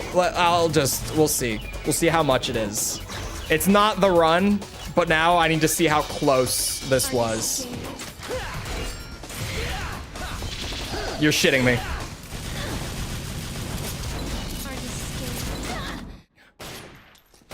You're shitting me. Oh, that's right. I have to run to the finish line afterwards. Certain teacher in Kill Bill. Japanese or Cantonese. Yeah, my Japanese is rough. But it's because I've been doing it for like 6, maybe 7 weeks at this point. Okay. Not even my best run. I wouldn't have even had it if I no damaged lady. I might as well save. The orb collection grows stronger. All right. Well, let me get the, hold on now. The ambiance there. It is a little over that time. So I hope you guys enjoyed. If you did enjoy and you haven't done so already, feel free to go ahead and leave a sub, come back another time. We're doing this. We're doing, what's it called? What is it called? Armored Core 100%, Ace Combat games on the hardest difficulty, Metal Gear 100%. We will be playing Tekken 8 some more. The multiplayer is fixed. Whatever was going on with it is fixed. So now like I can comfortably just do multiplayer ranked streams and we can just hang out and goof around on Tekken. Watch as I go from, you know, matches where I just absolutely run someone's shit to matches where I barely get a hit in. We'll be doing more Tekken soon. And if enough people are playing and interested, I'm still strongly considering an open tournament for chat because the game has crossplay. And if we do that, absolutely doing a Tekken Ball tournament. Anyway, feel free to come back for any of that. Also, if you enjoyed and you haven't done so already, feel free to go ahead and leave a like. Helps out a lot with algorithm and stuff. Thank you if you've done so already. Thank you if you're about to. If you're looking for links to anything outside of YouTube to engage with the community, links are in the description for things like Twitter, Discord server, anything like that you might be looking for. Also in the pinned message is the link to the Ace Combat review series because there's a new video going up on Monday. Patrons and members of the contributor tiers and above already have it, but it goes public on Monday. As usual, they always go up on Monday. If anyone just didn't know, it is consistent. Every Monday there's an upload. So that's soon. You can get caught up. There's 7 videos currently, but you can bounce around. It's not entirely needed to watch them in order, even though I do reference myself a lot. Anyway, once again, I hope you guys enjoyed. I'll see you always back here next time. I hope you all have a great rest of your day. Thank you for coming to the stream, and goodbye.